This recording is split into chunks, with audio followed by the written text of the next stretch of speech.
There we go. Ladies and gentlemen, boys and girls, children of all ages, welcome back to another episode of the smoking section. And today we're going to do our top five wrestlers of all time. And I'm joined by John. Yo. Got Wes up there. Yo. Got Mike down there. A special guest. Mike is a special guest. Got a very special guest in the house tonight. First episode, Yeah, I went from being a regular to a special guest. This is the guy that's the other guy that's on the logo, y'all. Yeah, I'm technically on the cover, so I technically shouldn't be on the realm of special guest, but yeah, Right. here I am in the special guest category. We'll just say you got the Brock Lesnar schedule. Yeah, we'll go with that. Got the original Four Horsemen in the building. That's right. But look, guys, before we get into our top five, it will only be right if we break down our honorable mentions first, right? I agree. Yeah, I agree. So I say let's do it like that. Let's start that first. For my honorable mention, I'm gonna choose Dean Malenko. Some might know him as the Iceman. Some might know him as the Shooter. Some might know him as the Man of 1,000 Holds. And throughout this episode, guys, and people in the comments, y'all gonna hear me say a lot about PWI rankings. It's Pro Wrestling Illustrated. It's the wrestling magazine, and they do rankings every year. The best 500 wrestlers every year. Let me say it again. The best 500 wrestlers every year. In 1997, Dean Malenko was number one. That was a nugget I didn't even know. Hey, that's somebody. That's pretty impressive for 1997. You really think about how many people were getting started and still around at that time. Yep. Shawn Michaels, Steve Austin, Sting. A lot of the guys are going to be on our top 5 list. Right. Yeah. John, who your honorable mention?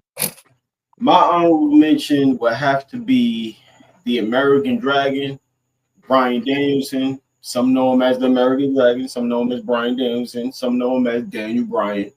But he's definitely my honorable mention. And it's crazy because, I'm an Attitude Era guy, right? I'm an Attitude Era baby, 80s babies and stuff like that. So, like, first time I saw Daniel Bryan was in Ring of Honor. I used to watch a lot of Ring of Honor, man. I'm talking about Bryan Danielson, the American Dragon. I'm talking about great matches with Samoa Joe, Tyler Black, who's actually Seth Rollins now. Claudio, who was Cesaro, back to Claudio and stuff like that. Daniel Bryan brings that passion.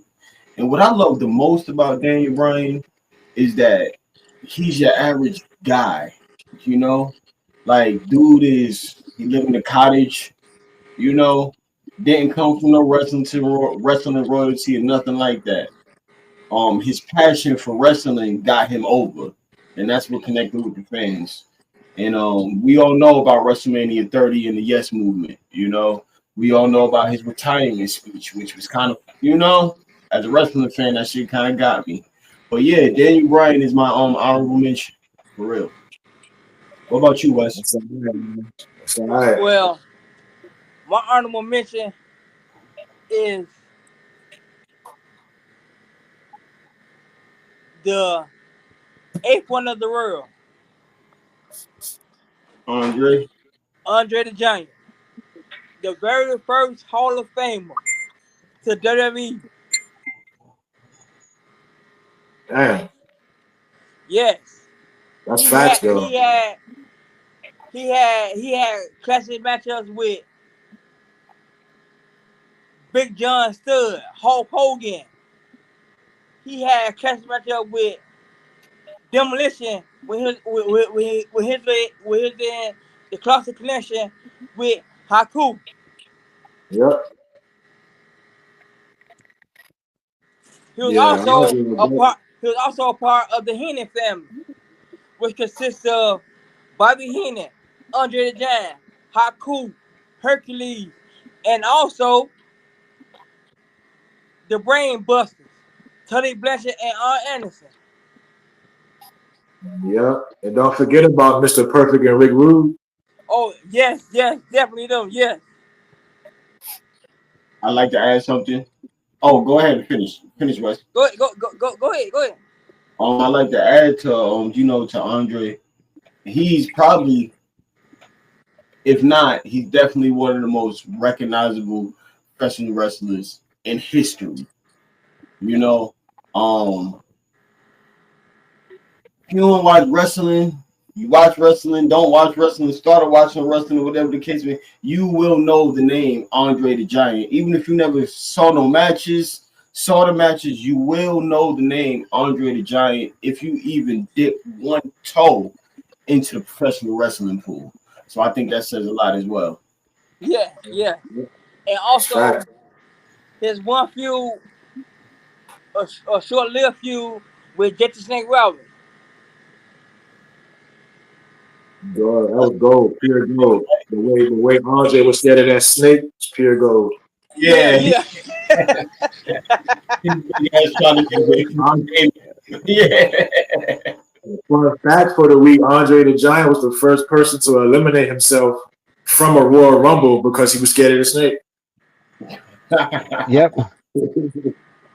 And See, Mike, who you got, bro? And, and on that, if I could add a little something, he was just so larger than life, and most of his matches were just battle royals because people got bored of just seeing him smash a guy one on one. He had to beat like 10, 15 guys at once for it to yeah, even be an yeah, yeah. attraction anymore. I'll say, yeah. He always had Heenan. I think that part kind of gets forgotten and like very underrated about Andre.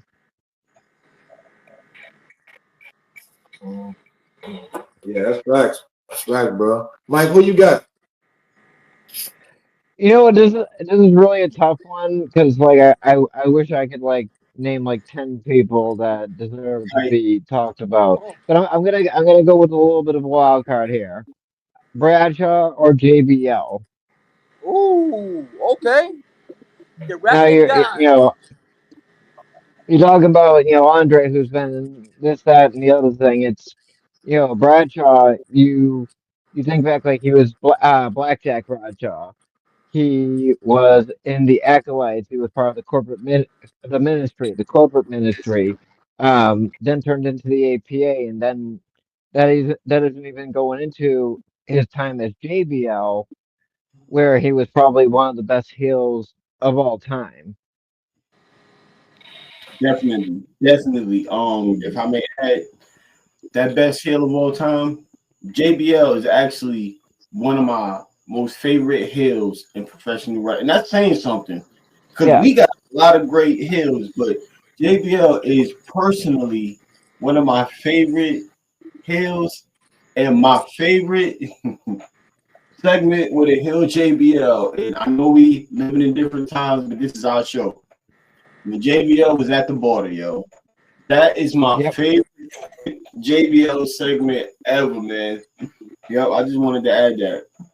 I'll And I say, think that's just how good he is. He like take when he was going up against the ECW. It's like there's a lot. You have to be very hated to be the bad guy going up against Paul Heyman and ECW when it's a WWE crowd. Yeah.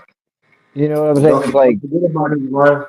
Don't forget about his run as Justin Hawk Bradshaw when he first started in WWF. He was managed by Uncle Jebediah, who known as yeah, Zeb Coulter or Dutch yeah, Oh, Mantel. Some older fans might know. That's how time Bradshaw is started in WWE. yeah. telling That on that Zeb. was a little bit before Blackjack Bradshaw. And another thing, if you remember when he tried to Americanize Taka Michinoku back in the early '90s? Yeah, yeah. Good old So yeah, definitely Bradshaw. JBL. Great face, great heel. Definitely honorable mention. I think Wes had something to add to it. Um, um, he had two good feuds. I remember he had a few. Yeah, he had two good feuds. I remember with Eddie Guerrero and with Kurt Angle. Yep. Those two feuds, Yeah, yeah, Yeah, very good feuds. Very good feuds. Yep. yes. Yeah, shouts out to JBL, man. Shouts out to JBL, the wrestling god.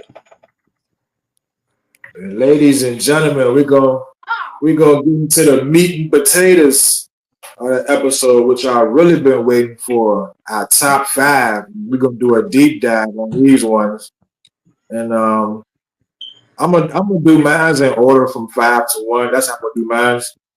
And number 5 on my list, and it was a toss up, man. You know, I really had to think, but I'm gonna put Booker T at my 5th spot. Active from 1989 to 2009, man. I fuck with Booker T because you can see the grind, and he represents grind. He reminded me of me. Like, he was somebody who earned it.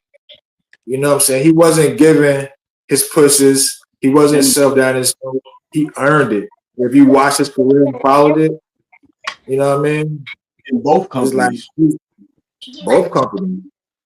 He's like he got a story. You can see his struggle, his energy and his promos. You can feel it. It felt real. When Booker T was doing promos, it felt real. You know what I mean? Hulk Hogan, I'm coming for you. yeah, You know what I'm saying? Like from a tag team specialist to a singles career, you know what I'm saying? You can tell Booker T, he was passionate, he was intense. And also he was black excellence. Yes. You know what I mean? Like I said, he earned this spot, man. It wasn't handed to him. A couple of his accolades real quick. He's a 5-time WCW champion, 1-time WCW US champion, 10-time WCW Tag Team Champion with his brother Stevie Ray, Harlem Heat, 6-time record-breaking WCW TV Champion. He won the World Belt in WWE. He won the IC belt once. He won the WWE US belt 3 times. He's even a 2-time Hardcore Champion, and he won the Tag Team titles 3 times with Test, Goldust, and Rob Van Dam. 3 different partners. He won the King of the Ring in 06. King Booker. King Booker. Oh. Like I was saying earlier, guys, about the Pro Wrestling Illustrated rankings, they do different categories too, right? They also do tag teams, and Harlem Heat was the best tag team in 1995 and 1996. Out of 500 tag teams, Harlem Heat was the best two. The best one 2 years in a row. Well deserved. Yeah. And he also was in the top 10 in 2000, 2001, and 2006. He was in the top 10 500 wrestlers 3 times in his career. Booker T, man. To add on to that, you pick a Booker. Booker is in my top 10, most definitely. I wasn't y'all know, but the viewers don't know. I wasn't a WCW kid growing up. I was more into WWF. But I used to always hear about Booker T, and Harlem Heat and stuff like that. So when he came to WWE, I started watching a whole lot more of them. And once the network came out, I went back and started watching, WCW and seeing what Booker was doing and stuff like that. So, like you said, Booker has always represented the grind. And in both companies, he was never handed anything. Like, he wasn't handed nothing at all. He was considered to be a part of the B team to a lot of people when WWE acquired WCW. All of the major stars sitting at home collecting checks and stuff like that, And Booker could have did the same thing. He said it, but he decided to come to WWE so he could make his bones, so he could, like, while y'all sitting back here, I'm gonna show y'all what I can do. So yeah, much respect to Booker T, yo. 5 times, 5 times, 5 times, 5 times. WCW. You feel me? I'll say, Yeah. to piggyback on Booker T, he also was is in just like my two brothers just said, Booker T also is in my top 10 as well, and I like his feud with Stone Cold Steve Austin, and also I like his feud with Triple H and Evolution, and also I love the feud that he had in WCW against the Thunder Brothers. Oh yeah. Yes. Harlem Heat versus the Steiners. Oh my Oh, goodness. woo. Okay. Woo. You fuck with Booker T, Mike? You got anything to say about Oh, Booker? I don't know where I would rank him. Definitely like John. I was never really a WCW guy, so most of my stuff comes from the WWF, and I always respected the hell out of Booker because he had so much range. He had so much versatility. He could play the serious role. He could play the face. He could play the heel. He could play the comedy role. You know, big respect to any guy that can kind of fit any role in the company. Yep. Yeah. And Yeah, speaking of which, now he's doing announcing and the post shows and all that kind of stuff. True commentary. Yeah. Yeah. Oh yeah. And I'm gonna people in the comments, I'm gonna recommend some moments and matches of Booker T. I can go check out to get a better feel for him. His best of 7 series of matches with Chris Benoit in 1998 in WCW, not the WWE one. Go back to the WCW one with 7 matches, and it was all for the TV title. Oh Talk yes. about And actually, that's one of the few that I actually watched because I had a Booker T DVD that I bought for like $3 when I was just kind of scavenging for DVDs and stuff. I'm like, yeah, I'll buy a Booker T DVD for $3. Yeah. Yeah. And check out his match with Triple H at WrestleMania 19, even though Book lost. That's Booker T's story. His story carried that feud. Yeah. If this guy remember that. And his match against John Cena at No Mercy in 05, and his match against The Rock in SummerSlam 2001. And like West said, Heat versus the Steiners. And Huge part of the invasion angle. And also I have one more matchup that I would recommend for the viewers to watch. Is also Booker T versus Jeff Jarrett for the world title when Booker T, I don't want to spoil it for anybody, but check that match out. Booker T versus Jeff Jarrett for the world title. I got one thing to add before we wrap up on Booker T. If 25 years, come on, spoil it. Hey, I'll say I'll say I mean, it's the same thing as a movie that, like, if no one saw The Godfather, like, oh, I'm not gonna say anything to spoil it. Yeah, I want to add one more thing before we Jamal wrap up with Booker T. Talk about a lot of these great matches. Like Mike said, Booker T was very versatile. So if you're more of an entertainment fan or you're more into the entertainment, you gotta go and see Stone Cold and Booker T segment at the supermarket. Oh yeah. You have to check out any segment with Booker T and Goldust was a tag team. Any backstage segment, for real, completely entertaining, hilarious. You really see the personality of Booker. I mean, I'm honestly like the whole King Booker thing had me dead on a weekly basis. Like, That was the funniest shit I have ever seen in wrestling. Fucking pinky in the air and everything. That dude sold it. Like Then you used to have that smile on his face, and, it, you know. it is way fucking perfect too. Like just yelling, "Oh hell, King!" Yeah, Yeah, that he's shit like, was. yeah. That shit was March 1997, WCW Saturday Night. Hulk Hogan, we coming for you, nigga. Then he did the Hey, Jeff, yeah. He did the I'm not. Stevie Ray didn't even sell it. He ain't even sell it. Sherry, Yeah. Sherry tried to hold it down. Yeah. That's why I say his promo felt real, man. But John, who you got, man? So my top 5 is really no particular order. I'm gonna start off with Jeff Hardy though. Ooh. Jeff Hardy has always been one of my favorites since I was a kid. The Hardy Boys, and any list, if anybody ever asks me about, there's a lot of tag teams that I love and I respect. You feel me? I have a top 5, I have a top 10. My favorite tag team will always be the Hardy Boys. And Jeff, like so many others, you feel me, especially around at that age, Jeff just stood out more to me.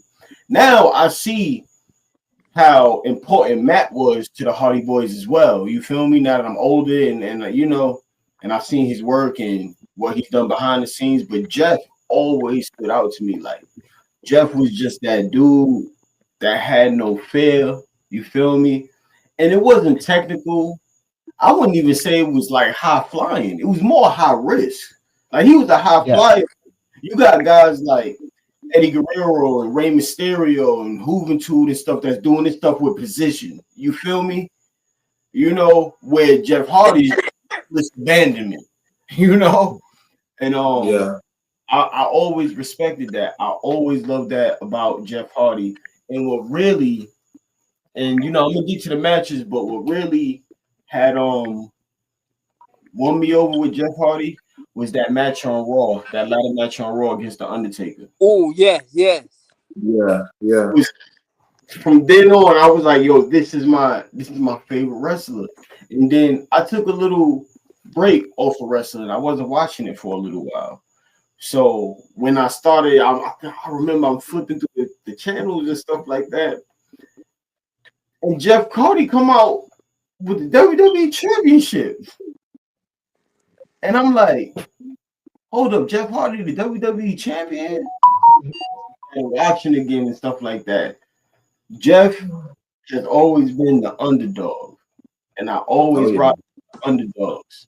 If anybody know me in my life, I've always rocked with the underdogs. I've always been an underdog. I'm still an underdog.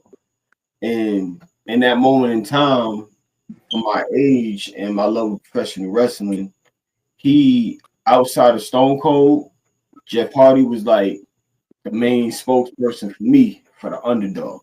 You know? Oh, yeah. That was my boy, man, the charismatic enigma. You feel me? Yes, sir. Championships. You feel me? Like Intercontinental champion,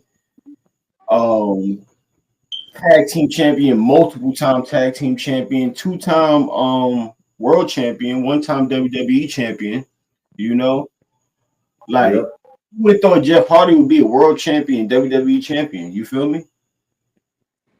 And another reason why I respect the hell out of Jeff Hardy is because you know his issues outside of the ring, that addiction that he fought through, you know, and it was a hard battle. It was a strong battle.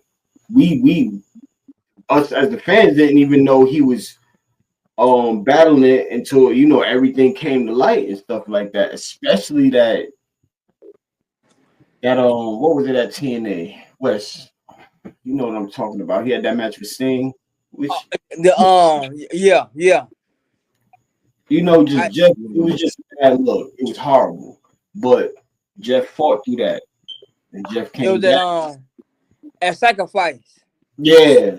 But he fought through that. He came back, you feel me? And he shined. Like, I'm gonna always have love and respect for Jeff Hardy.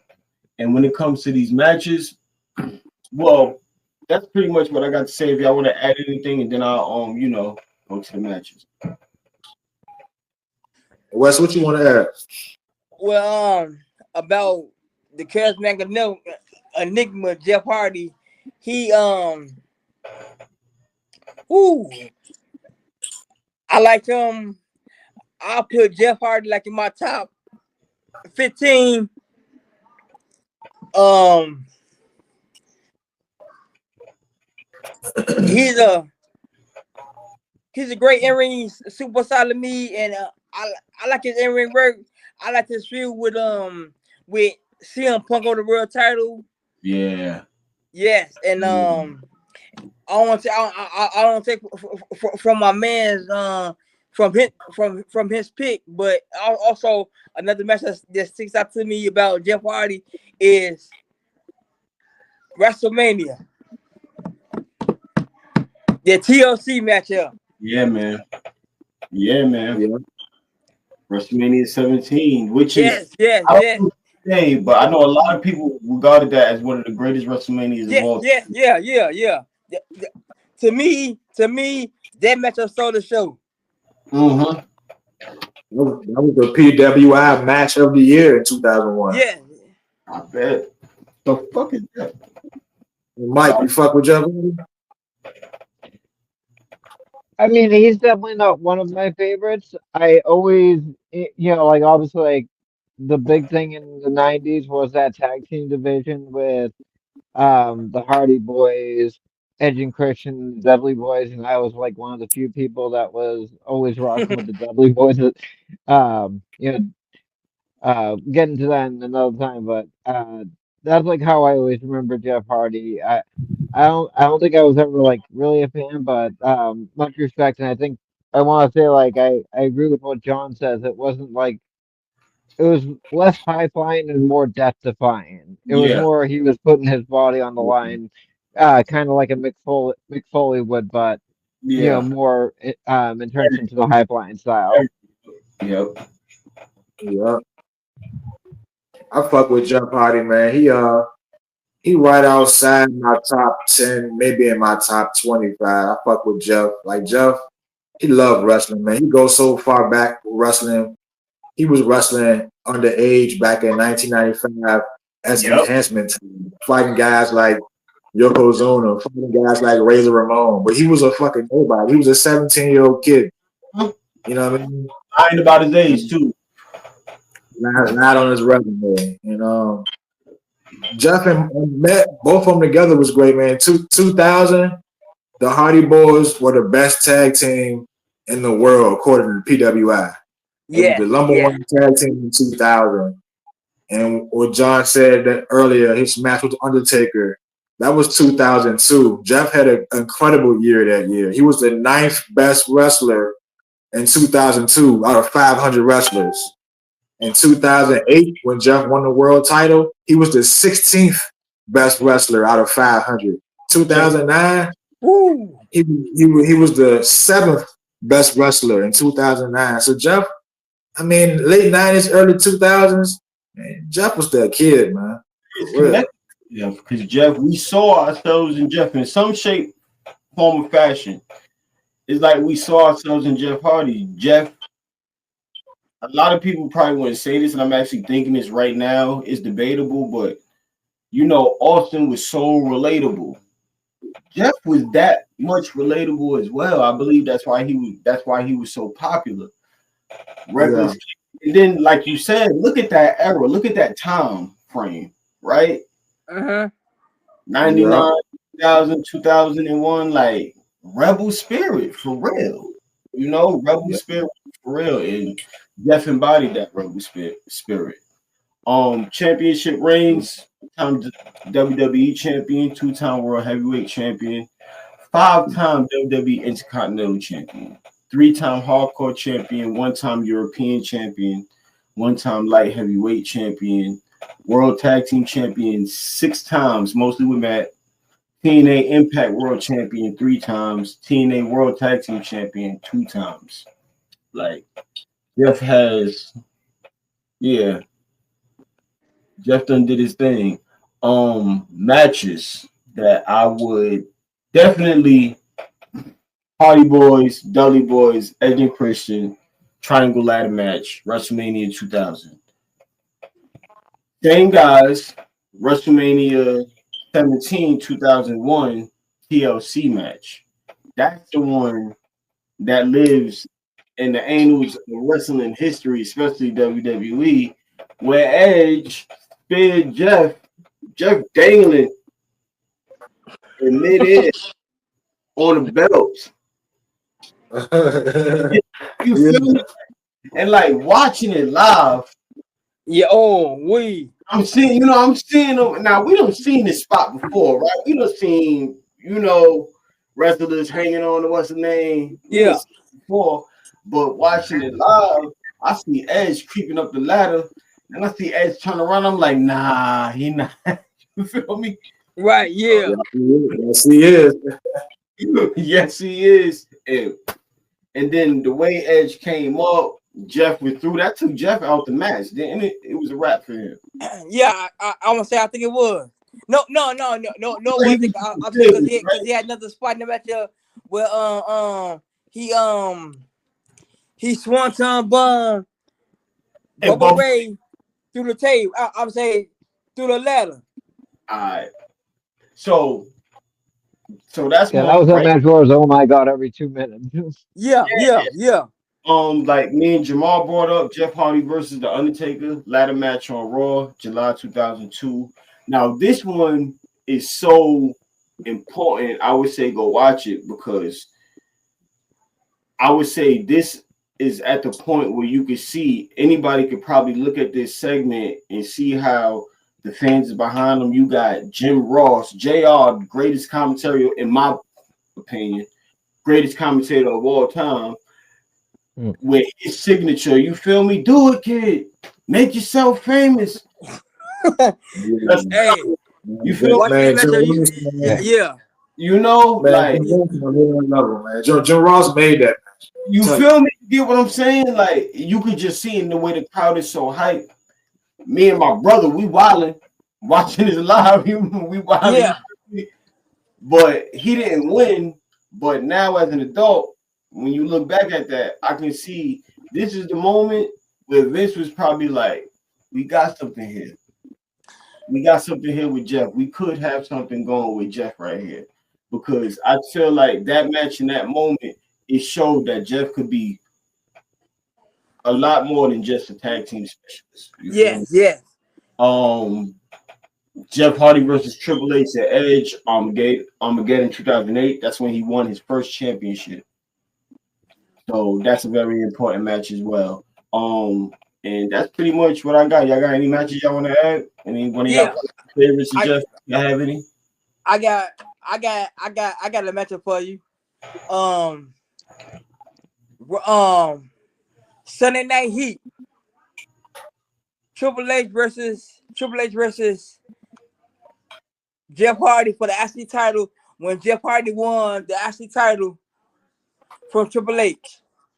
That's when Triple H and Stone Cold was on. Yes. Yeah. Two-man power trip. Yeah, two-man power trip. Yeah. That's a good one. I recommend Jeff Hardy versus Rob Van Dam, SummerSlam 2001. When they made was it for the hardcore title? It was for the hardcore title, I believe. Yeah, okay, yeah. I'm sorry. I remember correctly. Rob Van Dam versus Jeff Hardy, a hardcore match. A ladder was involved. SummerSlam 2001. It's a good match. Right. I was saying when I'm doing this in Invasion Time. Yeah. I don't think it was the Invasion. I'd have to look back. That was around the Invasion. It was during the Invasion. It was during the Invasion? Yeah. I kind of feel like that was like a year after. Okay. Yeah, because our video was one of the ones that stayed for a while. Yeah, Rob Van Dam for Chris Benoit in 2002 SummerSlam for the Intercontinental title. Yeah, this is 01. But yeah, shouts out to Jeff Hardy, man. You know, shit. Wes, what you got? Man, with my order, I'm going from number 5 to number 1, and my number 5 superstar is Oz, aka Big Daddy Cool Diesel, aka Big Sexy, aka Kevin Nash, one of the founding fathers of the NWO. And also, he's a former bodyguard of Shawn Michaels. Yeah, he helped Shawn Michaels win the IC title, and also too, he's also is a former Intercontinental champion. He beat Razor Ramon for this title on Superstars, and Okay. he's also he also is a former champion with Shawn Michaels. He won belt twice with Shawn Michaels. He beat Yokozuna and Owen Hart for tag team title. You must be talking about Big Daddy Cole. Yes. Okay. And he was in a feud with Shawn Michaels. He was also in a feud with Triple H.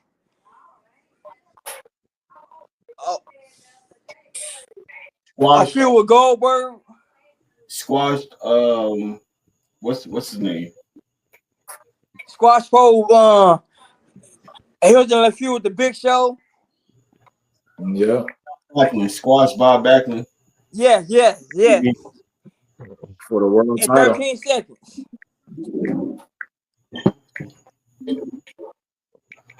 For the world title. Vince was wrong for that. After Bob Backlund beat Bret Hart for the world title at Survivor Series, then in Madison Square Garden, Big Daddy Cool Diesel won the world title at a house show. Big Daddy Cool. Yeah, people sleep on Big Daddy Cool, man. From 93 to 95, 96, like that boy can move, man. I seen him do a shoulder tackle where he spent. You know what I'm saying? He's underrated as far as a big man. Yeah. Yeah. Probably because of longevity, then he hurt his knees, so after that you couldn't really tell. But 93 and 95, shit. I actually think that's what overshadows it. All his work and his ability, back in his day, because his injuries has become a joke, a punchline. You feel me? Like it's a go-to punchline. It's become a meme, yeah. Yeah. Oh yeah, like a straight up meme. So that really overshadows his work and what he was doing in his time. I mean, because Diesel was the coolest motherfucker there, man. Yeah. Yeah. And believe it or not, Super Shredder and Ninja Turtles too. Yep. And he played the Russian in the Punisher, the Thomas Jane one. I think 2004 it dropped. I'm not sure. Yeah, 04, 06, something like that. He played the Russian. But yeah, believe it or not, going back to the PWI awards, like Kevin Nash was so good. Believe it or not, Kevin Nash was the best wrestler in the world out of 500 wrestlers in 1995. 1995, Kevin Nash was the best wrestler in the world. It's fact. Followed by Shawn Michaels, Bret Hart, Sting, and Sabu was the top 5 in 1995. Think about that. Ooh, I didn't know Sabu was that high. some hitters. That's good.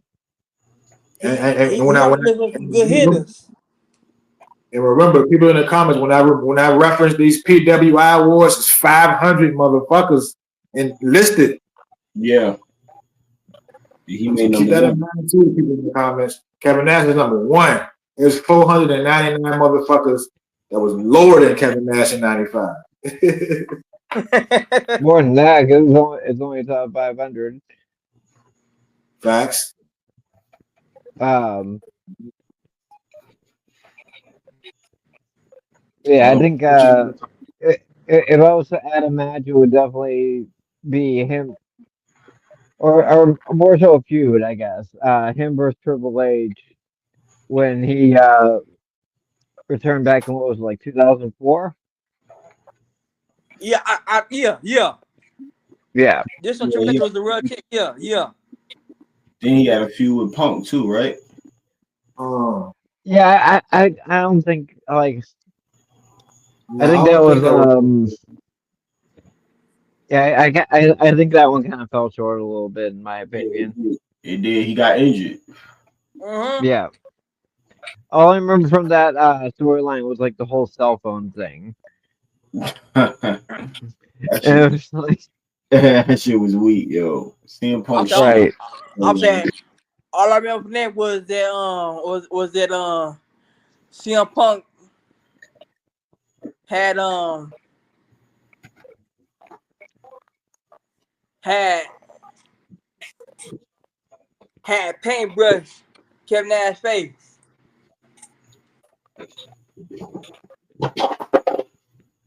Shit. I mean, yeah.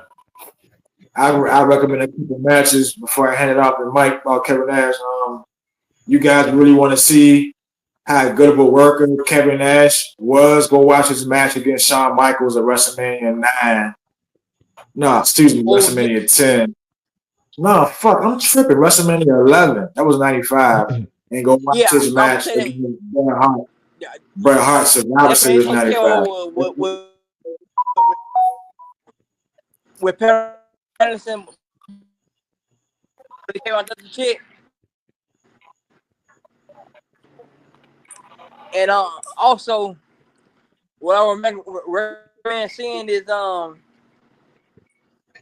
night that wrestling that WCW went in turmoil was when it was Kevin Nash and Scott Hall versus Sting, Lex Luger, and Macho Man, and the mystery tag team partner was Hulk Hogan.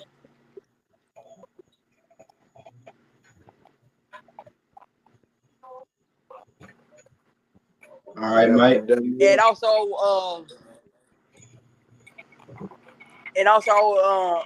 let the add the 13-second beatdown between Kevin Nash versus well, Diesel versus Bob Backlund for the world title, and Madison Square Garden. Yeah, I remember that. Yeah. For Bob Backlund. World title match. Yeah, Mike, who you got, bro? All right,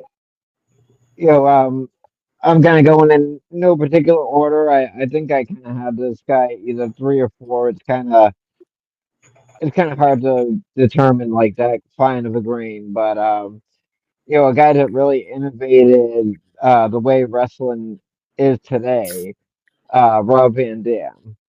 Ooh, Rob Van Dam is like he may not have had the greatest promo skills. He may not. He had some memorable feuds, but maybe not some memorable stories. But in the ring, he was so good. He was so crisp. He had it all, and he was such an innovator. He was such an innovator. I think it's like the biggest thing about it. It's like you really think about who started like all the springboard moves, who started using chairs as um props in the middle of the ring with the help of Bill Alfonso. It's like everything this guy did was completely new to the game in 1996 when he started doing it. Um, TV Yeah. champion for over 2 years. Came to the WWE, and there was the hardcore movement behind him, and one of the biggest moments in wrestling history when he won the championship against John Cena Yep. in his oh, the W1 one Night night Stand. stand. Yeah, Um, so it's like I think like Rob Van Dam gets forgotten on these like top lists, but I mean, he has like one of the biggest moments in wrestling history.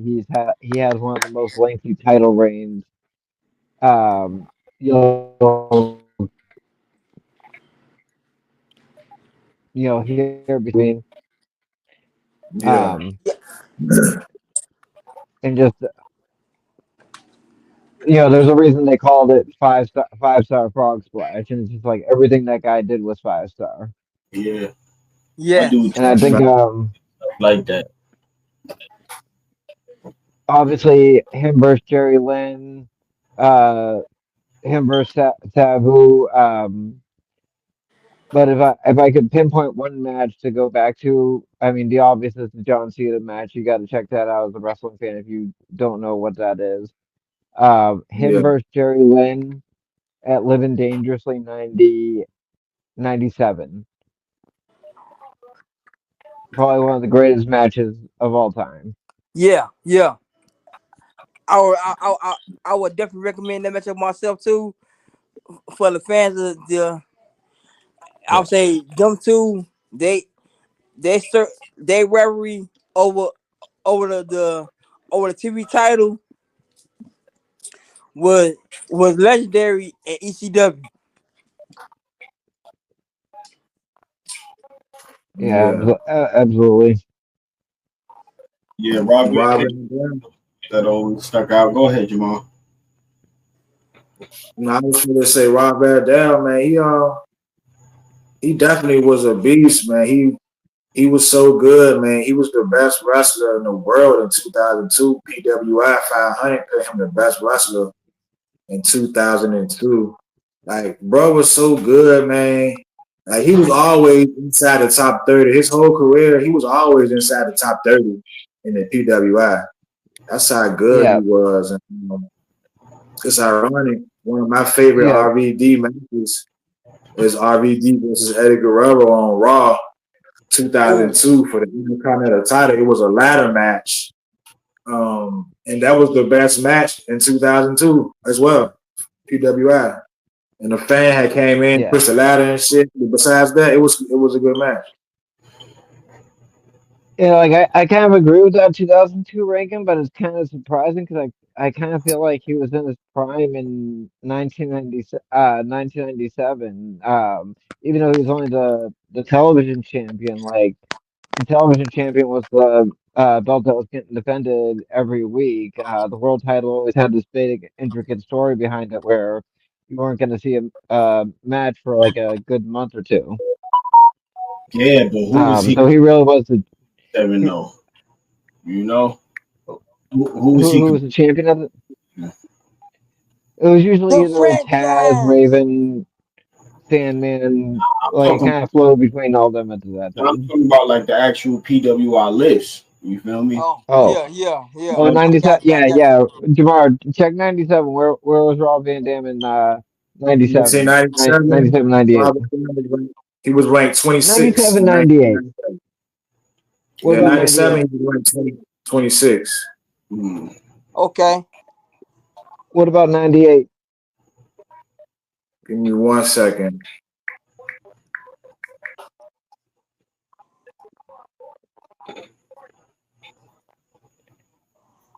Because that was that TV title run.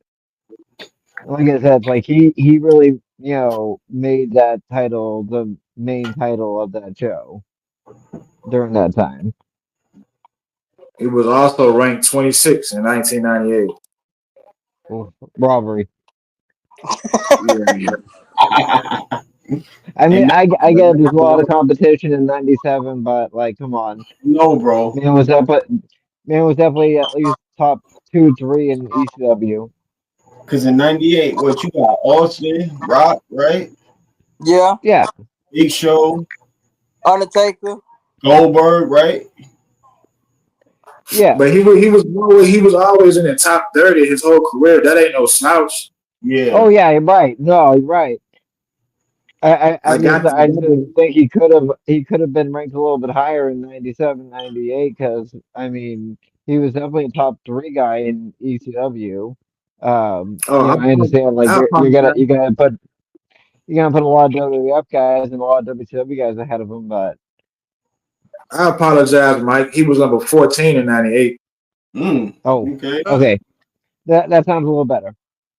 How you got your Um, like? you got, Like you got to I can listen. accept that. It's like you got Stone Cold, you got The Rock.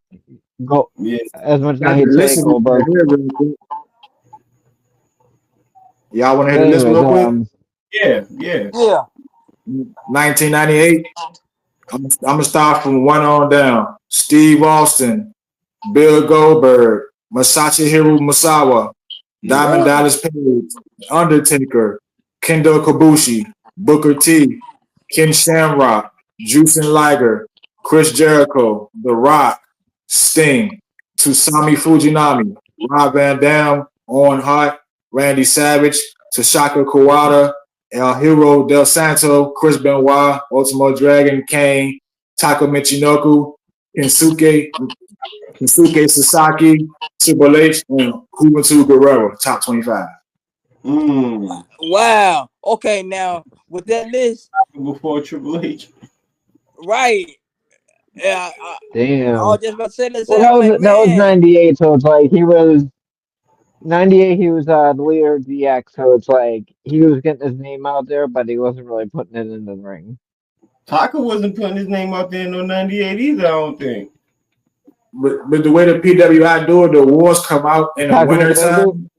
So they do it from the middle of the previous year to the middle of the next year. And the awards come out at the end of the year. Yeah. wow. Yeah.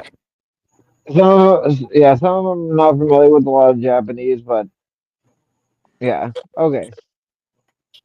Yep. Anyone else have anything to add on Rob Van Dam? No, I'm good. Man. Legend, man. You feel me? The whole effing show. You feel me? That's it. Man. That's right. I got a question.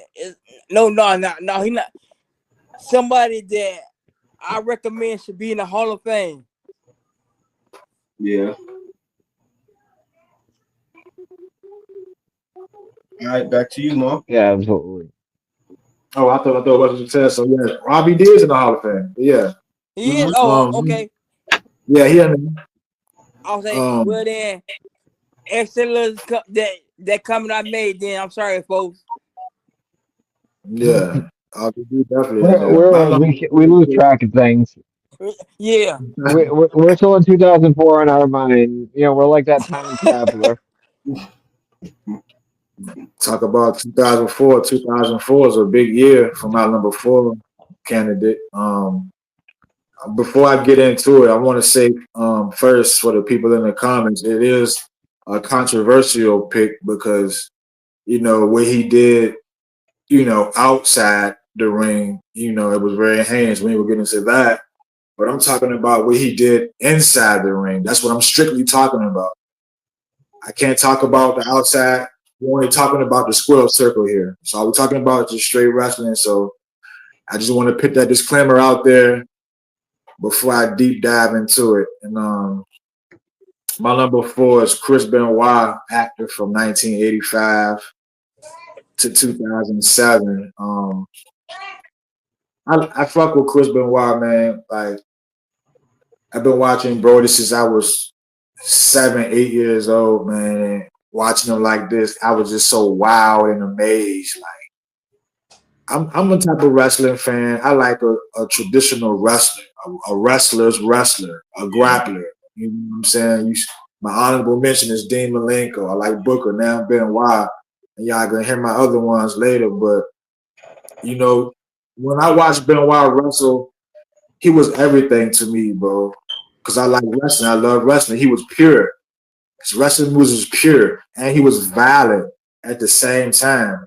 Like, especially for my WCW fans, and if you guys want to go back and watch his matches in WCW, he was hungry and focused. He was much more sharper and cleaner in WCW than he was in WAF because injuries, he got bigger.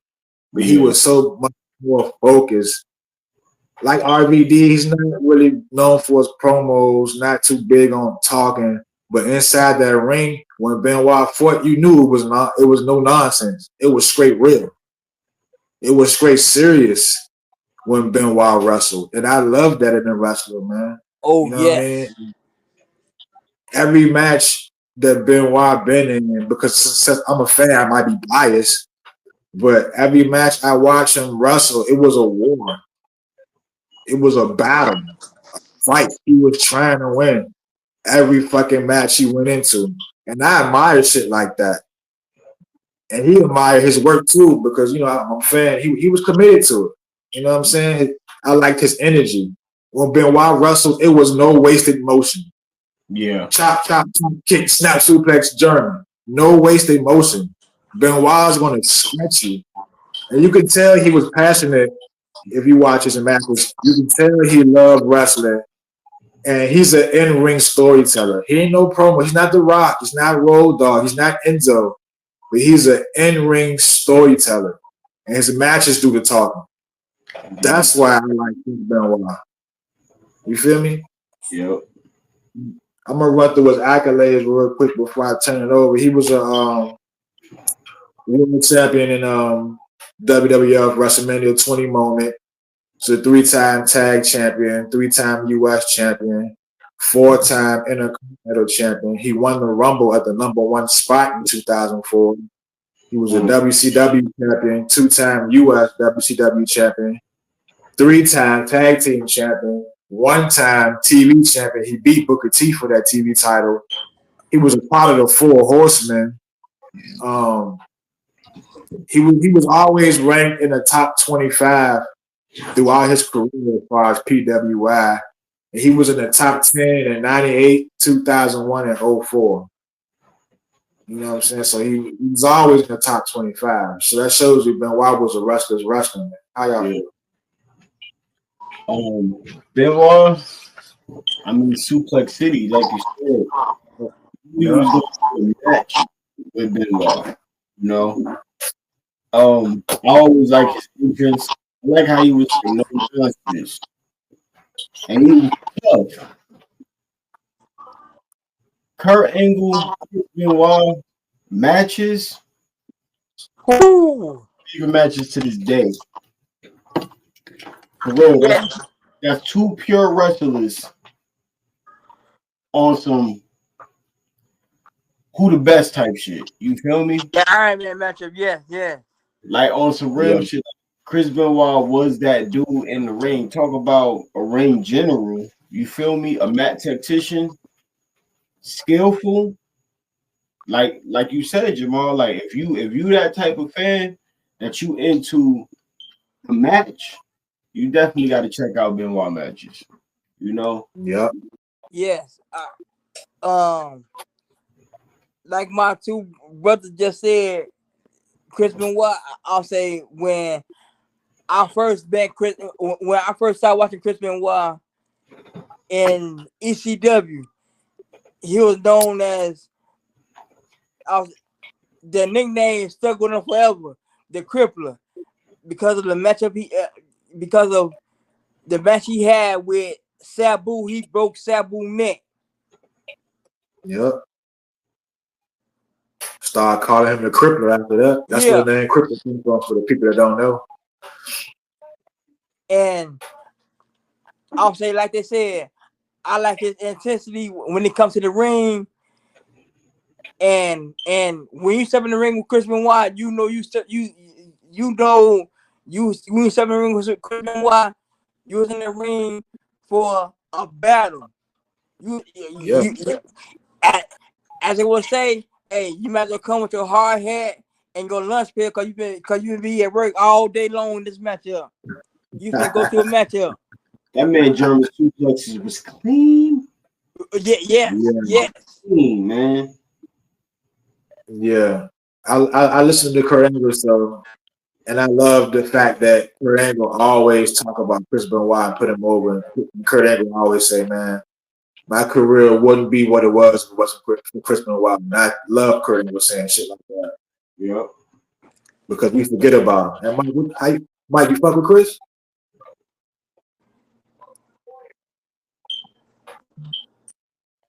We can't hear you, brother. I think you muted, bro. Yeah, I of course I fuck with Chris Benoit. Like like you said, to start the piece, obviously like he's more known for the tragedy that happened with him and his family. But I've always been a big believer of separating the artist from the art from the artist, right? It's Yeah. like like currently we have the whole P Diddy thing, and it's like all the controversy. It's like, hey, like I still put on a song and enjoy it, no matter what the dude did, you know. Yeah. Um, Yeah. so it's kind of like that. I think there's a lot of good Chris Benoit memories. I think the point that I really started to notice him, I think it was I forget if it was WrestleMania or not, but it was him, Chris Jericho, and Kurt Angle in a triple threat match for the European and Intercontinental title. Yep. Yeah. That was 2000. that was a fucking match. Yep. Yep. Yeah, it was WrestleMania 2000. Yeah, like I'm 90% sure it was WrestleMania. Yeah, you're right. It's WrestleMania 2000. Yeah, Yeah, but yeah, big man. big shout Definitely. out to Chris Benoit, one of the best technical wrestlers of all time. Of all time. And a few Chris Benoit moments and matches I need guys to check out was his match against Chris Jericho at the Royal Rumble 2001. Great classic. His match against Daniel Malenko at Hog Wild 1996. Straight classic. And John, you like Daniel Bryan? I know you all love the Malenko versus Benoit match in Hog Wild 96. I bet every dollar I have you gonna love that match, bro. You feel me? His match against Bash at the Beach 96 was known for the birth of the NWO. But on the undercard, we had Chris Benoit versus Kevin Sullivan on that undercard at Bash 96. And that was a hell of a match too, no disqualification match. Good ass match. And Kevin Sullivan is kind of underrated. My old heads know about Sullivan. He a goat. Didn't they? Huh? They had real heat backstage, didn't they? Yeah. Because of Nancy Sullivan, whatever you want to call her.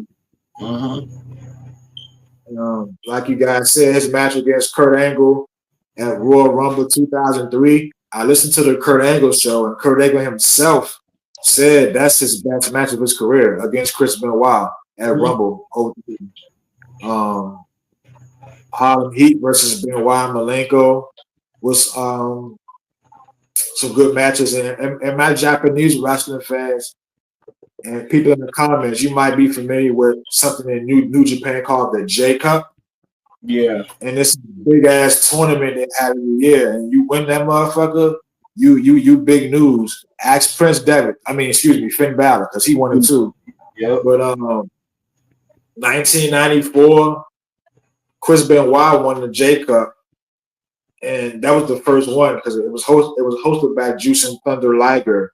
And in that tournament, Chris Benoit beat, and these are good matches, check them out. In that tournament, he beat the names like Black Tiger, who's Eddie Guerrero. He beat the Great Susaki, and he beat Masahiro Chono, all in that same tournament to win that shit. All three good-ass matches where Chris Benoit was under a mask then called Wild Pegasus. Wild Pegasus. Pegasus, okay. I was just about to ask him, like, he had a different name at that time. Yeah, I can't remember what it was. Wild Pegasus, yeah. He was Tiger Man. Yeah, Eddie Guerrero was Black Tiger. Yep. Yeah, no, my favorite promo when he won the world belt at WrestleMania 20, and it's not a memorable promo like Dusty's. It don't stand out. They don't use it in clips. But when Benoit won that world title, you can see it on his face, man. Yeah. He was proud of that moment. You feel me? He really wanted it. He was like, I've been through it all. I scratched, I clawed, I earned this. Yeah. Just one simple sentence. That sentence hit. You feel me? They on the bag years after year after year, and he's finally reached the mountain.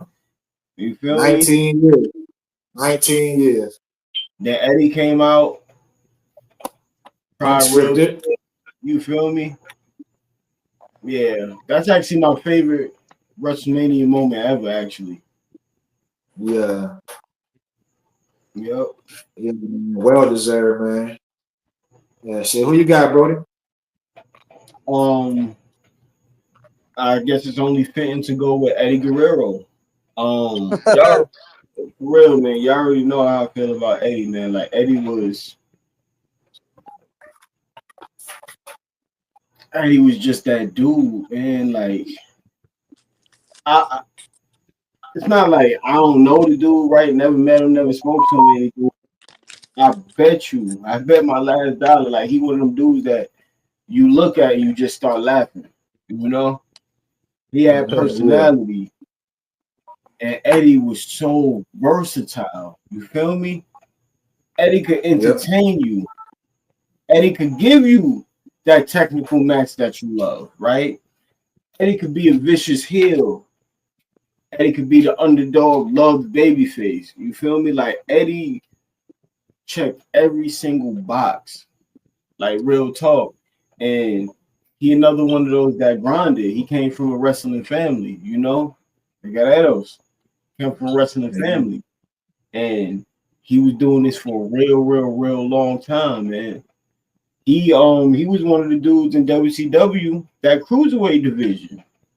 Everybody Yep. know about the cruiserweight division in WCW, yo. His matches with Rey Mysterio. You know, I ain't talking about the WWE ones. I'm talking about the WCW ones. You feel me? Yeah. Halloween Havoc and all of that. Like, Oh my goodness. you feel me? Like, Eddie was that dude. Eddie could give you whatever you wanted. Him in China. Come on, man. Him and China was like so official. Like the way that they meshed together and how it went. And then he got off his La Cheat Still gimmick.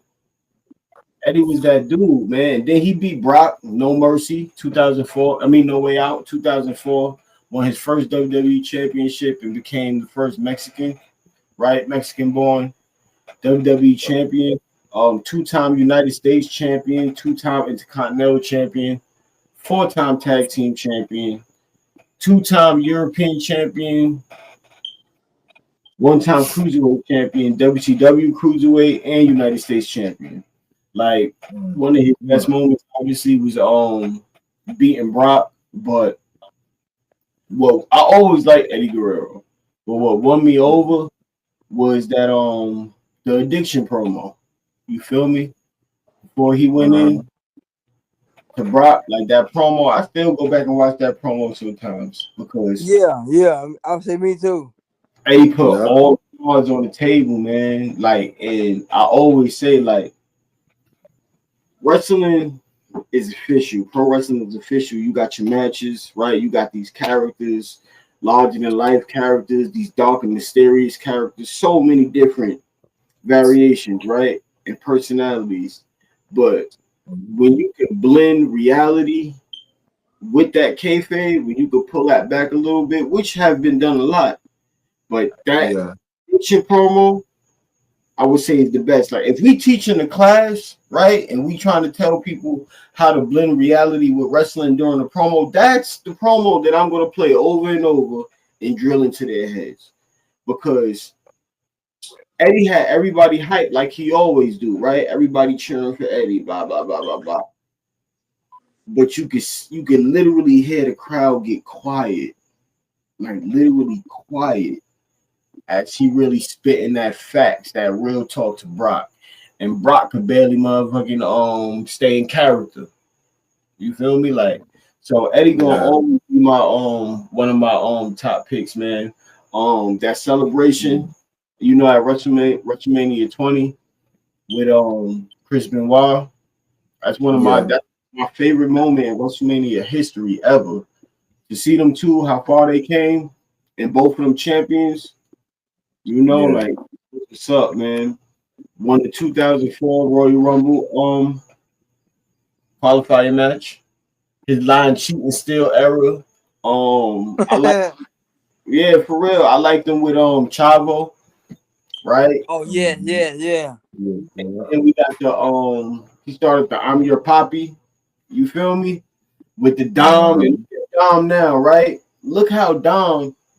We're gonna talk about Dom too, but that's gonna be later. But like, you can still see the influence of Eddie Guerrero to this day, and Dom and Sasha Banks. You feel me? Even Rhea Ripley started doing the right. Yeah. You got Yeah. and they doing the Three Amigos and stuff like that. They still paying tribute to Eddie Guerrero to this day. Yo, Bad Bunny, right? He showing up in WWE and having matches and stuff like that. That was Eddie. That was his favorite wrestler, Eddie Guerrero. So Eddie gonna always be in my top 5 for real, man. Real talk. Like he was everything. He could do it all. I Yeah. don't get that much better than Eddie Guerrero. It's very few. It's very few. Fact. Oh yeah. I'll say How you feel about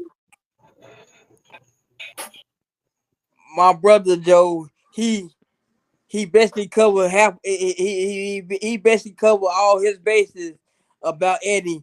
Uh, uh, uh Me, I'll say I've been a fan of Eddie. I've been a fan of Eddie as well. And when he first won the world title, yeah, and when he won, I'll say I felt that I felt the emotion with Eddie when he won the world title. Yeah. Like him fighting his addiction and him going through his dark times at the time, at that period of time. I felt his emotion doing the promo that he did with Brock Lesnar. Yep. I felt, I'll say, I felt that I was on the journey with Eddie when he won that real title. Yeah. Yeah, man. You fuck with Eddie, Mike? Oh, of course. Oh, no. How can you not? I mean, like, I think everything was pretty well covered. I think it's like when I think of Eddie, mostly it's just like that in-ring storytelling, the the propping of the chair and acting like he's knocked out, and The Eddie like spot. really like yeah, Right, the Eddie spot. like really like like selling that aspect of the match, and it's like just the perfect execution of getting the crowd involved in his antics. And I And think yo, that's like something that you can't really learn. You just have to have it or you don't. and adding on to the Eddie spot, props to Kevin Dunn because what used to really get me was like when Eddie, like once Eddie look, he see the ref down, he see this, and then he just looks right into the hard cam with that dumbass spin on his face. Right, right. And it's like, Yeah. yeah, like for real. Yeah. And it's like that awareness of like where that camera is, like where he's gonna Yeah, like turn to look right into it, like I said, man, technical wrestling genius. He's up there with the Benoits, the Malenkos, and stuff like that. High flying ability, crazy frog splash. You feel me? Charisma off the chart. Everybody know Eddie had that charisma, man. Like Yeah. yeah. Eddie was such a good dude, man. Such a good wrestler. You know what I'm saying? He got the frog splash from his partner, Art Barr, who passed away. He paid homage to him and made the frog splash one of the most exciting moves in wrestling. He probably got a top 2 frog splash. Some debate between Eddie and RVD. Yeah. As far as frog splashes, both of them was great. But Montez Ford got a pretty decent one too. He gets some height. cool. Montez Ford. Yeah. He take it to another level. I like D'Lo Brown too. Yeah, D'Lo Browns. Yep. See, D'Lo Brown was Yep. I like the Val Venus, even though it was a splash. But going back to Eddie, man. Yeah, his frog splash ain't just a regular splash. He got the height though. But yeah. look, man, Eddie, I love him, man. A couple of my favorite matches from Eddie, WrestleMania 19, Los Guerreros, Eddie and Chavo Guerrero versus the world's greatest tag team, Shelton Benjamin and Charlie Cross Ooh, versus yeah. Chris Benoit and Rhino. A 3-team tag team match. All the motherfuckers was workers. That was the best match of WrestleMania 19, in my opinion. Probably one of the greatest tag team matches I ever seen, bro. They been on a clinic in that jank. And of course, like John mentioned earlier, I like Halloween Havoc 97, 98, my bad. Guerrero versus Mysterio. Mysterio had that full body purple outfit on, infamous. And Eddie was a big. Some people might in the comments might not know Eddie started the LWO. This shit didn't start in WWE. Yeah. WCW, and Ray was a part of that one too. So Ray was in 2 versions of the LWO. That was an Eddie thing. People might not know that. Yep. Yeah, man, that dude was good, man. He's on one of the real. I ain't gonna lie, his death hit hard, yo, for real. Yeah, I ain't even know the man. I ain't even know the man. I'd be the first one to say it, but that shit kind of hit me, for real. Yeah. Oh yeah.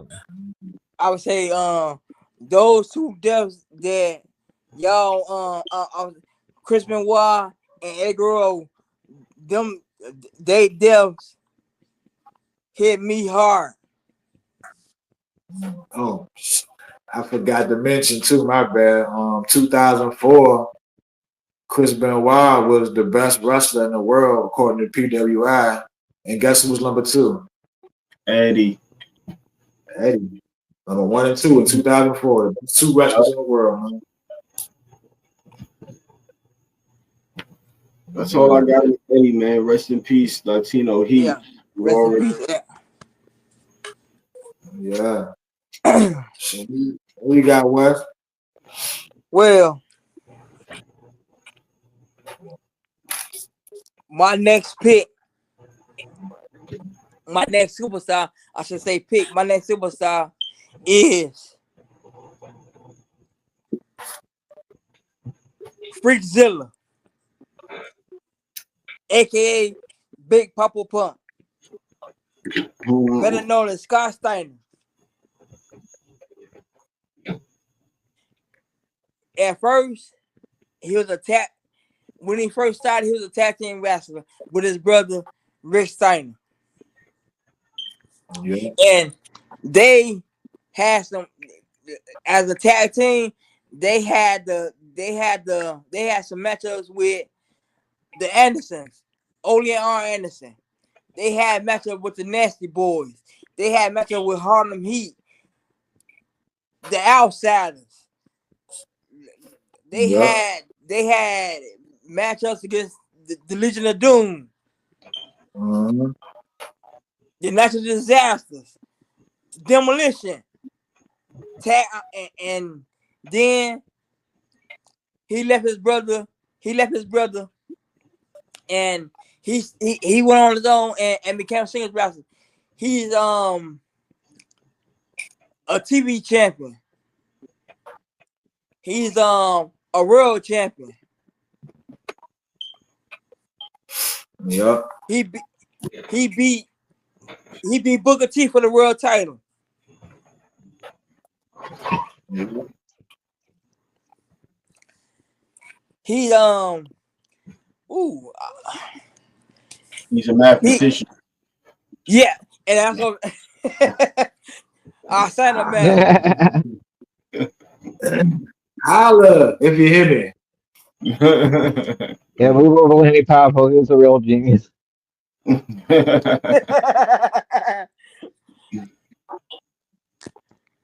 That's with for people in the comments. That's a little inside joke amongst wrestlers fans. Let's go to YouTube. Well, I mean, yeah, go ahead. Nah, go ahead, Mike. I can't recite I it. was just about to say the same thing you were gonna say. Just go YouTube Steiner Math. Yeah. It's gonna be the first thing that pops up. Yeah. If you want to get a good laugh. Yeah. The most confusing yet most satisfying thing you'll see today. Yeah. I'll say all you do is type in sign a mail and it should pop up on the it's up on the TNA promo. Yeah. Yeah. He did on Samoa Joe. Okay. Yeah. Samoa Joe and Kurt Angle was a three-way match, right? Yeah. Yeah. Yeah, I always like Scott Steiner, man. I'm a bigger fan of the Steiner brothers than Yeah. Scott Yeah. Steiner. Too. But it's ironic. One of my favorite Scott Steiner matches is the Steiner brothers versus Sting and Lex Luger from Super Brawl 1991. And guess what? Thank you for bringing that up for me. Thank you, brother. Thank you. Super Brawl 1991. Steiners versus Sting and Lex Luger. I dare y'all to go watch it. And guess what, y'all? That was the best match in 1991, according to PWI. Okay. And also, according to PWI, the best tag team in the world in 1990 and 93 was the Steiner brothers. And Scott Steiner and the Steiners, they were so good in the early 90s. Scott Steiner was number 6, the 6th best wrestler in the world in 91 in the tag team. That's how good he was, man. Pre-injury. Yeah. What I would add about Scott Steiner is, the Steiner brothers are, especially the 1993 WWF, where they had a very shallow roster, and they were kind of like one of the main components of that very early era of Raw. They didn't Yeah. really have too many people to work against. It was a lot of like here to take on tomorrow tag teams, a lot of here to take on tomorrow gimmicks. But they were definitely like the highlight of that first year of Monday Night Raw. Yeah. They had a couple of good teams they worked against. They worked against the Hair Shrinkers, the Beverly Brothers, Yeah. if y'all remember them, the Fabulous Rougeaus, Beverly Brothers. Yeah, and but then like you also had like what was that the Canadian team that Jim Cornette brought in, and like they had All like the face each other in the like Canadian roles. Quebecers. The Quebec. The I mean, they were Quebecers. like I don't know, they weren't good, but it was just like like we were just kind of getting out of that gimmick era, and I think we were like ready for something new with guys like Shawn Michaels and everything coming into play. Yeah. But yeah, they were one of the highlight of that year to me. Yeah. Scott Steiner, he was always in the top 100, even though it might not sound too good, but that's good. He was always in the top 100 in Yeah. his career as far as Yeah. even when he was big Papa Pump in the later years. That was after the injury. If you notice, he slowed down when he was Papa Pump. Yeah. But that was after his injury. But shouts out to Scott Steiner, man. Mike, who you got? Oh, I think this is a hard one because he kind of had a short career, but when you talk about just like overall greatness, Yokozuna. Ooh. And mostly like I'm a big believer of I'm a big believer of believability, right? I mean, the man's like 500 pounds. He's just this giant sumo wrestler. Um, it's like the psychology of like who can really beat him, who can even, move this guy. Yeah. And then it's like, despite his size, like the way he moves, it's like he's 300 pounds less than he actually is. Yep. And I mean, obviously, like Mr. Fuji played a huge part of, selling the character and everything, but it's like he really got into his role. Like he's obviously like he's part of the Samoan dynasty that you see that's talked about so prevalently on today's Yeah. program. So he was a Samoan guy playing a sumo wrestler from Japan, and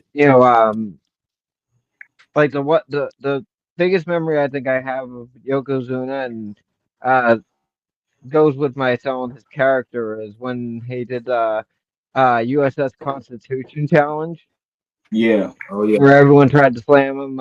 They had basketball Yeah. players, football players, wrestlers, and Yeah. there was a point in the show where they stopped to take like a Yokozuna stopped to take a break, and they had him in the ring, and he just ate an entire giant bowl of rice in front of everyone while he took his break. Yo, was he the first WWF champion in the family? Yeah. I believe so. Yeah, Oh yeah, I He can't yeah, was. got it before him. pretty sure. Yeah. I'll say,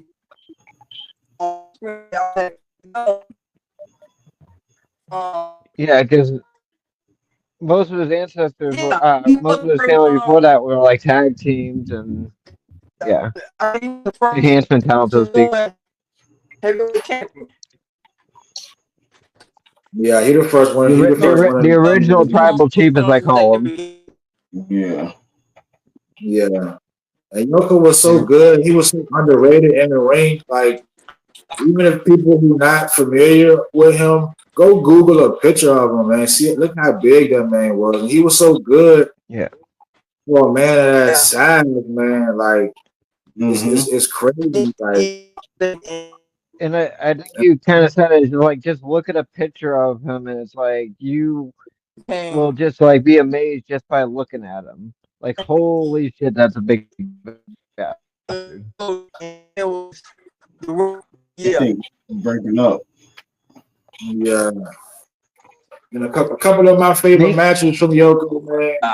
Hopefully, both of them against the Internet. Oh Undertaker. my God, internet going bad. Oh, here we go. Here you go, Mike. Yokozuna versus Undertaker from Survivor Series, Mm-hmm. and Yoko versus Undertaker versus Royal Rumble. And Yoko was so good, man. He was the fifth best wrestler in the world in 1993. In 1994, he didn't do too shabby because he was the 11th best wrestler in the world in 1994. In 93 and 94 was definitely Yoko's best mm, years as a worker. He started gaining weight in 95, yeah. 96. That's what put him Yeah. in a tag team with Owen Hart to had that, But before the Now I'm weight curious, gain, Yoko was definitely a beast in the ring. sorry, I'm curious, who's ahead of Yoko in those years? Because you said he's like 4 and 5. 1993, he was the fifth best wrestler.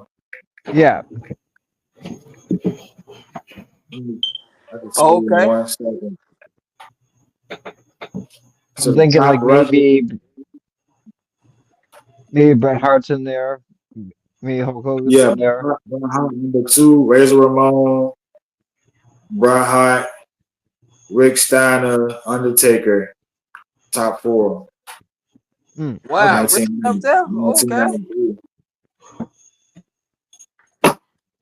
And after that, Yoko, Lex Luger, Steve Austin, Dean Malenko, Shawn Michaels, Benoit. And this was 93. Wow. Right. Yeah, I'm choosing to think like cause right. Okay. Right. They going okay. His tag team run. Okay. Yeah. Okay. yeah. I think it was, what was it, 1990 when he faced Hogan? 93, 93. No, I was saying Was that in 93? 1990, Hulk Hogan was against in 90 that was against That was Sergeant Ultimate Slaughter. Warrior. Yeah, because Oh, right. Yoko didn't debut. He Indeed. didn't debut till late 92. He beat Hogan in King of the Ring 93. Sent Hogan to WCW. Yeah. Yeah, man. He came and debuted and rose through the ranks real quick. Yoko was a beast, man. Hey, John, how you fuck with Yoko? Of course, man. I used to always be amazed how he used to get his leg up for that sidekick that he used to do. Real, and fast too. Like it'll come fast, like bang. I'm like, damn. But yeah, I rock with Yoko, of course, man. Yeah. Beast, man. Beast. Yeah. I remember he was in the Royal Rumble and it was him and Macho Man and Macho Man went for the splash and tried to pin him and Yokozuna and just like threw him up from the ground over the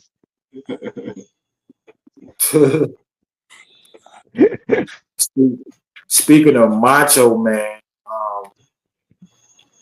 I guess my number 3 best wrestler of all time is Macho Man, Randy Savage, active from 1973 to 2000.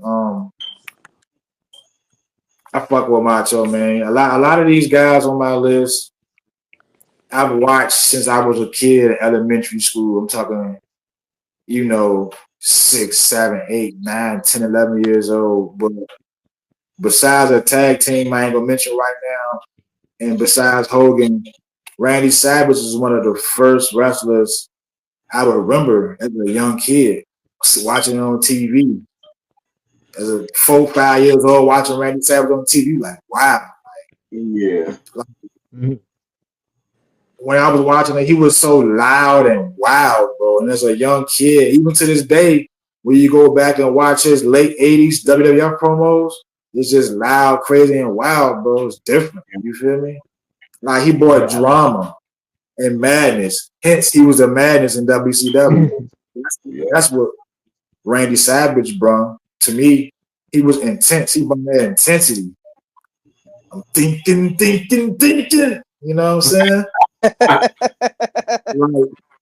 his voice, you know what I'm saying? His voice, his outfit, his robes, his hat, his glasses, the swag from the late 80s, 90s, it was unmatched.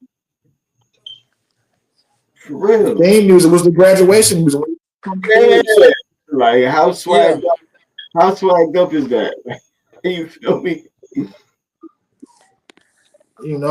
As a youngin', watching wrestling, you see a lot of wrestling moves and stuff. And now today's wrestling, you got a lot of dives and kicks and moonsaults and two suicidas and shit. But back in the day, a simple elbow drop was different.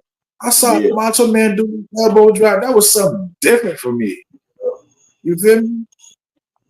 Like he was a ring general for real. Even if we watch Savage matches as we get older, you can tell. You hear the shoot interviews and shit like that. He showed me you can be larger than life and technically sound at the same time. Yeah, that's what Savage showed me. Like his passion, the way he commanded attention in the ring. He do that little, you know what I'm saying? Yeah. You know what I'm saying? Yeah. Like Randy Savage fought with his heart. Yeah. And you can watch any Savage match and see that. You feel me? Like, he was a 2-time WWF champ, 4-time WCW champ, and those world title belts. Yeah. He won that Continental belt one time, went on a historic run with that before he dropped it to Ricky Steamboat. He won the King of the Ring in 1987, King Savage. He in the Hall of Fame. He was the best wrestler in the world in 1988. And in 1992, he was the second best wrestler in the world. And both of those years, he won the world title. Think about that. Yeah. You know what I'm saying? For real, man. To me, like one of my favorite Savage promos, he was like, he had a whole bunch of coffee creamers too. Go back and watch it, Wes. He said, I am the cream of the crop. You know what I'm saying? Girl, brother. And the cream will rise to the top. And drop the little creamers and shit, man. Like, come on, man. How y'all feel about Randy? Hey yo, I'm gonna tell you straight up, Macho Man to me was that dude. Like, especially during that the implosion, the Mega Powers implosion. You feel me? Randy was a heel. I always felt like Randy was right. You feel me? And that Mhm. Yeah. also for real, like real talk. I always Right. felt like Randy was right. And that promo, like I love that promo, man. Like, don't get me wrong, disclaimer, he had to be coked up. Cocaine is a hell of a fucking drug.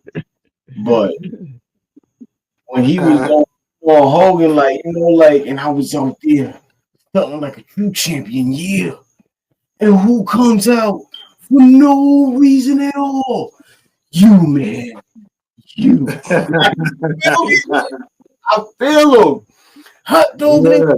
and you feel me? I Yeah. rock That's what I'm saying. He brought the drama. He brought the drama, man. that shit for real, man. Like Macho Man in ring on the mic, charismatic, like real talk. Like I'll end it with this, man. Macho Man was right. Well, Facts. ooh, I'll say Macho Man. I'll say back then I was never on the Macho Man bandwagon, but I got on the bandwagon of Macho Man in the later years, Yeah. and watching him wrestle and watch his promos, it's like man, it's like Macho Man drew you into his promos. It's like Yeah. you felt this promo. I'll say you can see the veins literally popping out of his neck, Like he was and going in for real. No, it's real shit though. Real shit. Yeah. and the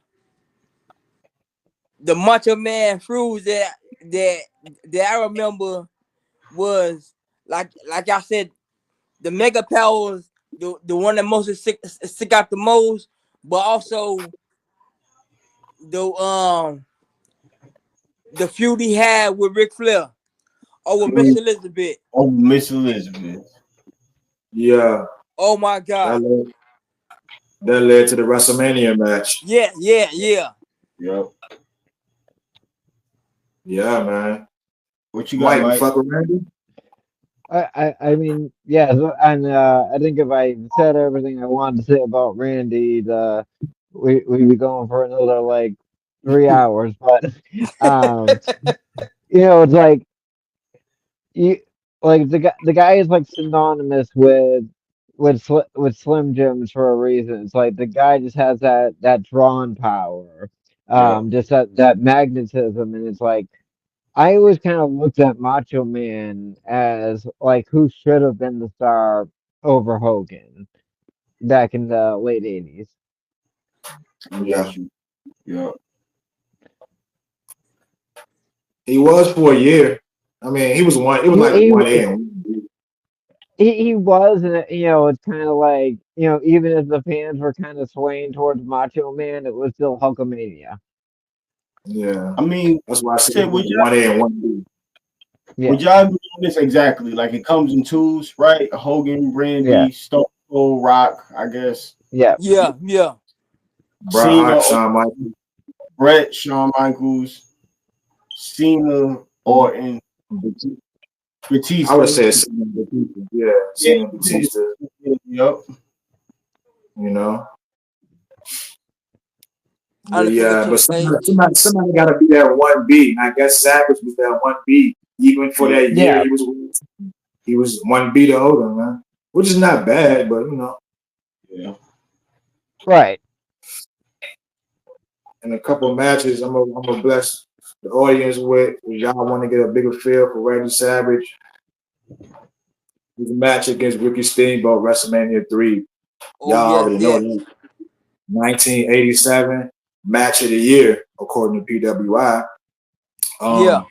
That's His the match WrestleMania against right there. oh yeah, fact, bro. And his match against Ultimate Warrior in WrestleMania 7. And for all you Ultimate Warrior haters out there, It's like, oh, Warrior was trash. Warrior can't wrestle. Warrior was good. Warrior was. Go watch that match, and you can see how Savage put that match together. Savage made Ultimate Warrior look real good in that match. Watch it. And then after that match, he reunited with Miss Elizabeth. That was Yeah. one that made fans cry. Wrestling was real. People used to cry in the audience. People don't know that. That's one of the greatest moments in WWE history, right there, yo. The reunion of Miss Elizabeth and Macho Man, yo. Yeah, yeah. That was after the Warrior match at WrestleMania 7 because Sherry Martel was Randy Savage's valet at the time. And when Savage lost, it was a retirement match. So when Savage lost, Sherry was kicking him like, you ain't shit, motherfucker. You bitch ass. But Liz was in the audience the whole time. Liz popped that guardrail, threw Sherry out. You talk about a World Warrior pop, man. Liz threw Sherry out. I'm saying, fans, watch The that crowd went matchup. nuts. Yes. Then you got Randy talking about you. You did that? Like that's you been here? Yeah, Yeah, he got on his knee. And Savage went into the match as a heel. People don't remember. Savage went into that match as a heel. Yo. At the end of that match, at the end, he got on his knee and said, Liz, will you marry me? Man, motherfuckers are crying, bro. Man, I'm talking about crying. Man, it want to drive. Name 5 wrestlers that make motherfuckers cry. Come on. You know what I mean?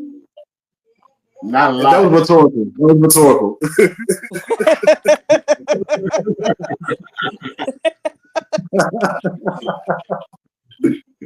But no, seriously though, man. Like, you know, Savage is my guy, man. His matches with Diamond Dallas Page and WCW throughout '97, especially the one Spring Stampede '97.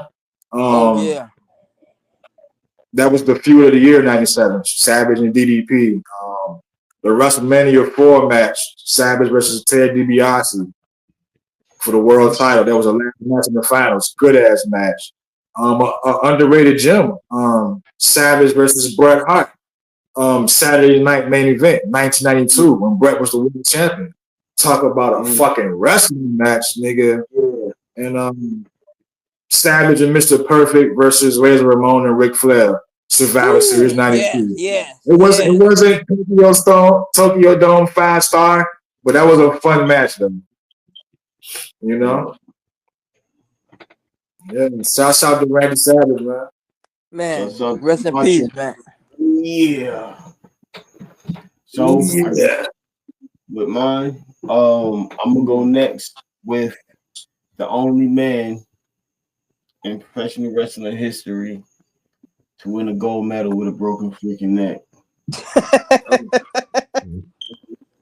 If you live by his 3 eyes, you'll be okay.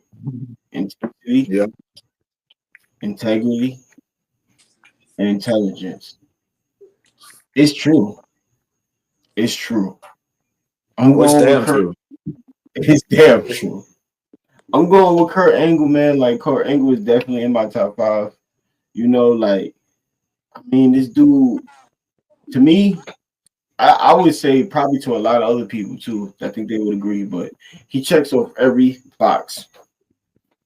And his rookie year, like his colleagues even said it, he took to it like a fish to water, you know, like a fish to water.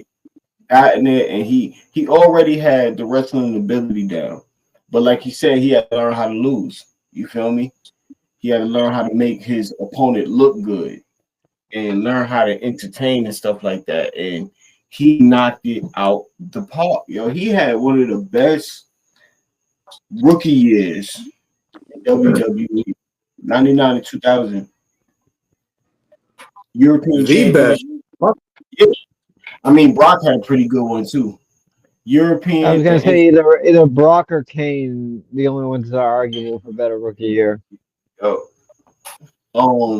European and Intercontinental Championship within months of his debut, and then less than a year, he became WWE champion. I believe he beat The Rock for that. He won King of the Ring too in that year. He won King of the Ring too. Yeah, like Angle was just that dude, and he knew how to be funny.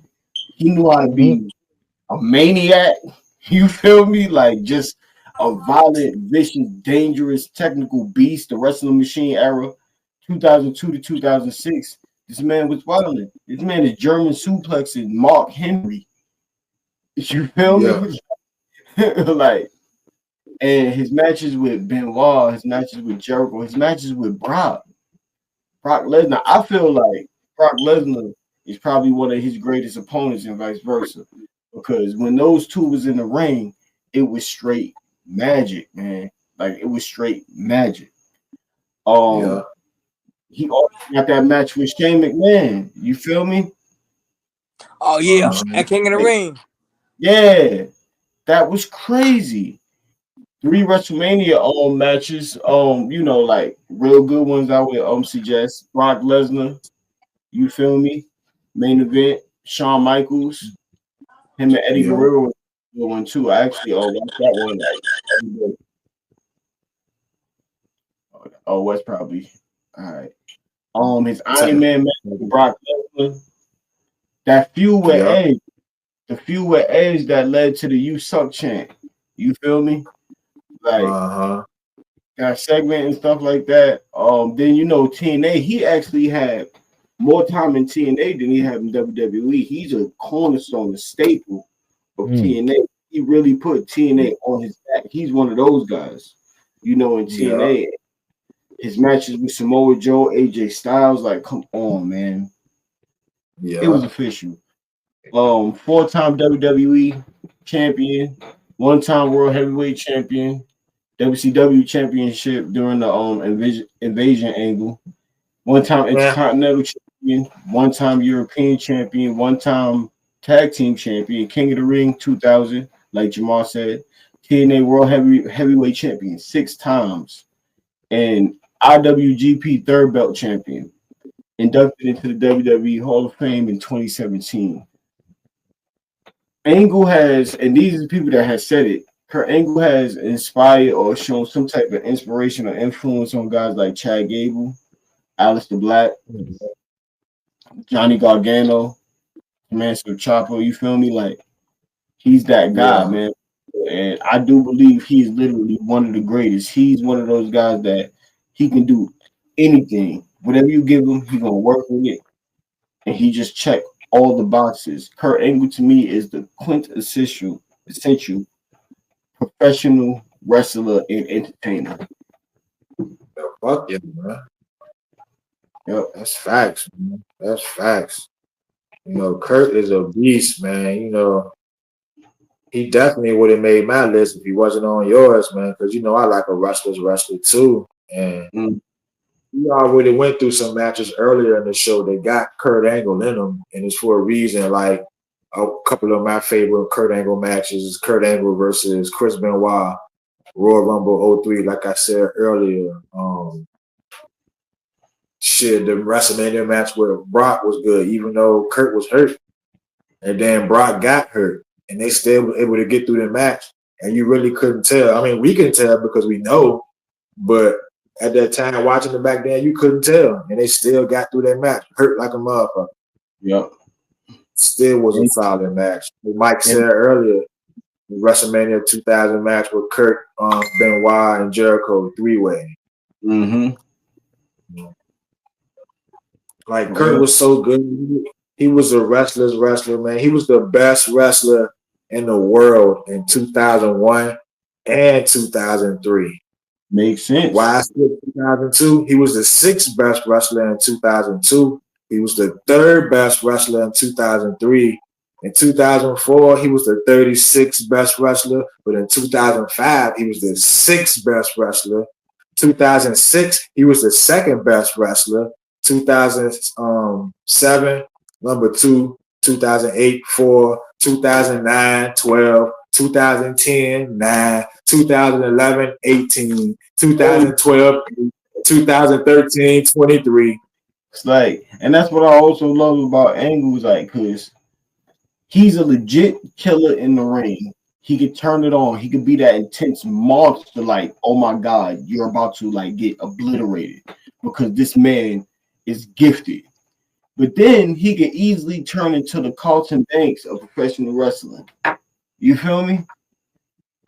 Yeah. Yeah. Goofy and and the fun, sexy Kurt. When he had the little thing going with Stone Cold and Rapper stuff, Kurt. and stuff like Yeah. that. Like, yeah. Yeah. Talk about versatility, like we were saying with Booker T earlier. Booker T had King Booker, and Kurt Angle had his nerdy little quips about him. Yeah. The tiny cowboy hat. Yeah. I feel like a Yeah, like the whole lines. The one line that always made me laugh was like, I know he's a dork, but he's our dork. yeah. I'm just a sick. Hilarious. I'll make your He's a ankle. dangerous dork. But that's all I got on Angle, man. Your Olympic hero, our Olympic hero, man. You feel me? The wrestling machine. Yeah, Kurt Angle, man. Big What? up. and What's that? Is he? Let me check.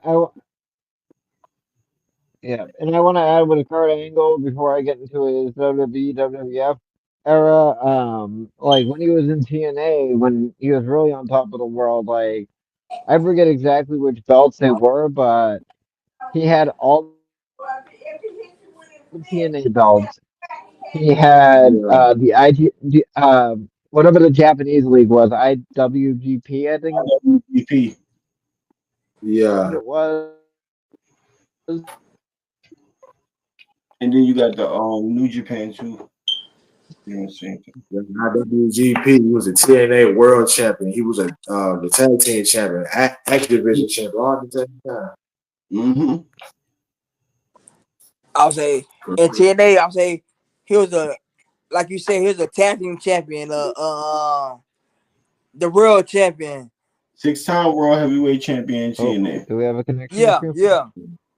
I'll say Oh, I like this. we all just changed. We all just changed places. The whole format is ruined now. Oh yeah. We still gonna keep the same rotation though. And I know. I'm just messing around. So now But like I was like. Sorry. Go ahead. Okay. Like I was saying before, I think I had a little bit of technical issues there. Whichever belts they were, he was holding, I think, like 7 different championships at one time. He was coming down to the ring. And like you said, like countless, memorable matches, memorable moments, accomplishments. He's also the real deal, winning that Olympic medal. Mm-hmm. It's like I think Kurt Angle is arguably the GOAT. Yeah, I would agree. Yeah. And I had the privilege to see Kurt Angle a couple of times in life. In May 2002, on a random episode of Raw, Kurt Angle fought Stone Cold for the world title. And I know you guys remember when Kurt Angle fought Chris Benoit on Raw in 03, when Kurt hit the moonsault on the top of the cage. Yeah. I was there. Oh, word. That's when Kurt hit the moonsault. I was like, "There's nothing this man can't do." Yeah. Shouts out to Kurt Angle, man. Wes, what you got, bro? Man, my next pick, my next superstar is the current boss of WWE, the Chief. He's the Cerebral Assassin. He's if you remember, he used to run NXT, and he won the King of the Ring. He's a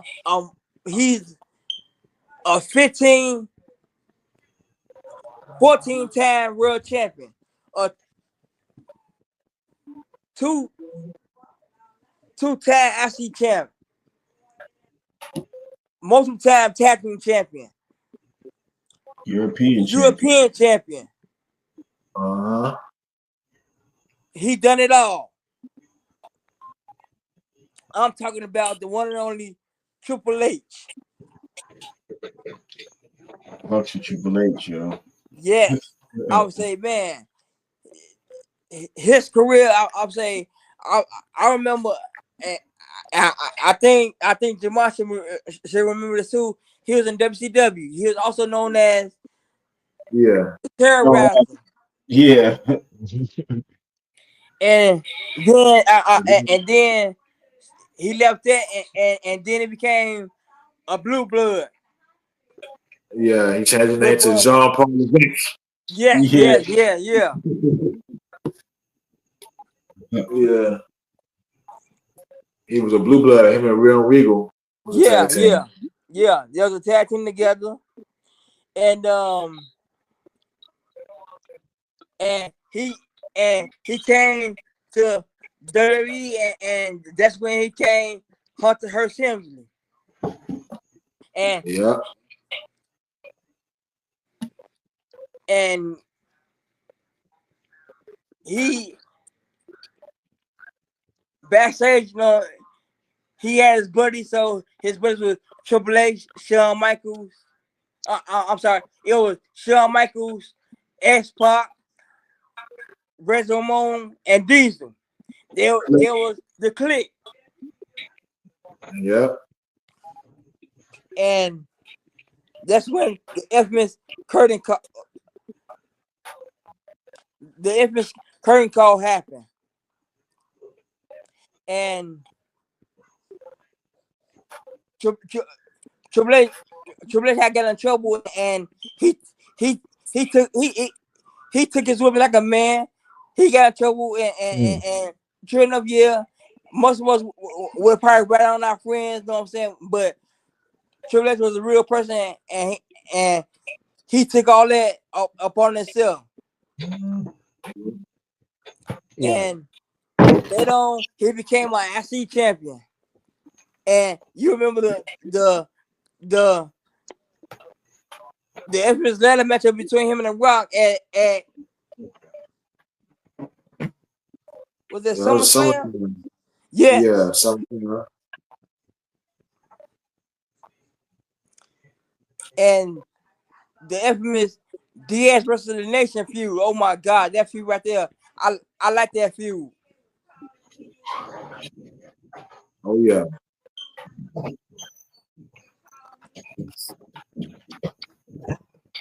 Yeah, bro. Mike, you like Triple H? Well, of course. I mean, Triple H, by all rights, should be um in anyone's top 5 or top 10 of best wrestlers, in my opinion. I think for this conversation, he slid just off of it. But I mean, it's just like sidebar. I was actually there live when he won King of the Ring. Um, so very um big fan of him just from that. And I think it's like the one thing I want to say about Triple H, or two things really. It's like he is probably one of the best sellers in the business. Yes. And I absolutely hate when people use the argument that, oh, because of who he married and, the connections he made, it's like, those things do help. But I mean, that doesn't take away from, like, you kind of look at Triple H as like the prototype of like the perfect, like, well-rounded wrestler. Yeah. I was You I would know, say when JR dealt him the he's a student of the game. He truly yeah, was a student of the game. yeah. I think Yeah, that's even fact. better when JR was constantly calling him a son of a bitch. Yeah. Really told the super heel Triple H, what have you done? The rotten son of a bitch. Have you have no heart? Have you no soul? Yeah, Damn you to Triple hell. H was Damn you to ruthless. hell, Triple H. Yeah. I told y'all that just shows how good Jim Ross was, man, at his job. Yeah. Because Jim Ross Yeah. listens to his podcast too, and he always say, "Well, people still come up to me to this day like you hated Triple H, didn't you?" Jim Ross like, "No, me and Triple H is good friends. That's just part of my job. That's what I had to do." And he was so good at it. But I like a lot of Triple H matches. It's hard to narrow them down, man. Yeah. One that stands out is his match against Shawn Michaels at SummerSlam in '02 when Shawn Michaels comeback match after 4 Oh years. yeah. You know, if you watch it nowadays, you can see how good Triple H was or is because he took care of Shawn in that match. You know what I'm saying? His first match back in the years. And Triple H, he was the best wrestler in the world in 2000 and 2009, according to PWIs. Triple H always usually get good rankings, man. I would say with that match we just said about Triple H and Shawn Michaels, Triple H said Shawn Michaels said it himself that he wanted to work with nobody else but Triple H. Yeah. Yeah. In fact, John, you fuck with Triple H? Of course, man. You know I rock with the game. Like one of the main reasons why I rock with Triple H was that I hated him so much. He's one of the greatest. He's one of my greatest heels ever. Like he was making it hard for the Rock, like every week on SmackDown and Raw and stuff like that. They was just like punishing the Rock, and I hated Triple H for it. Triple H got away with everything. I felt like, you know, like, but Yeah. it shows how good he was at his job. I like to think of Triple H as like the Jay-Z of the WWE. And the Ooh, reason, good comparison. Good comparison. yeah, the reason why I make that comparison because I personally feel like they was never the guys, the face of their eras, right? But they roll with them. They was a part of the movement or whatever that was being created. You feel me? They was actually an important part of it. Some people would say, but they was never really the guy. Jay-Z came up with Nas and Big and all of them, right? Yeah. Think about it. It was Big. First it was Nas, then it was Big, right? Nobody never really looked at Jay-Z like that. It took him a little while to get his just due. Same thing with Triple H. It was Brett, then it was Sean, then it was Austin, then it was Rock, right? Yeah. Then it was what, Cena, right? So, but he was always there though. You know, he was always there doing his own thing, and he got his credit later on. You feel me? And now he running pretty much running the roster. And look what Yeah. Jay doing. You feel me? Pretty much big power force and hip hop. So I always kind of compare them two. But yeah, I always Yeah. rock H.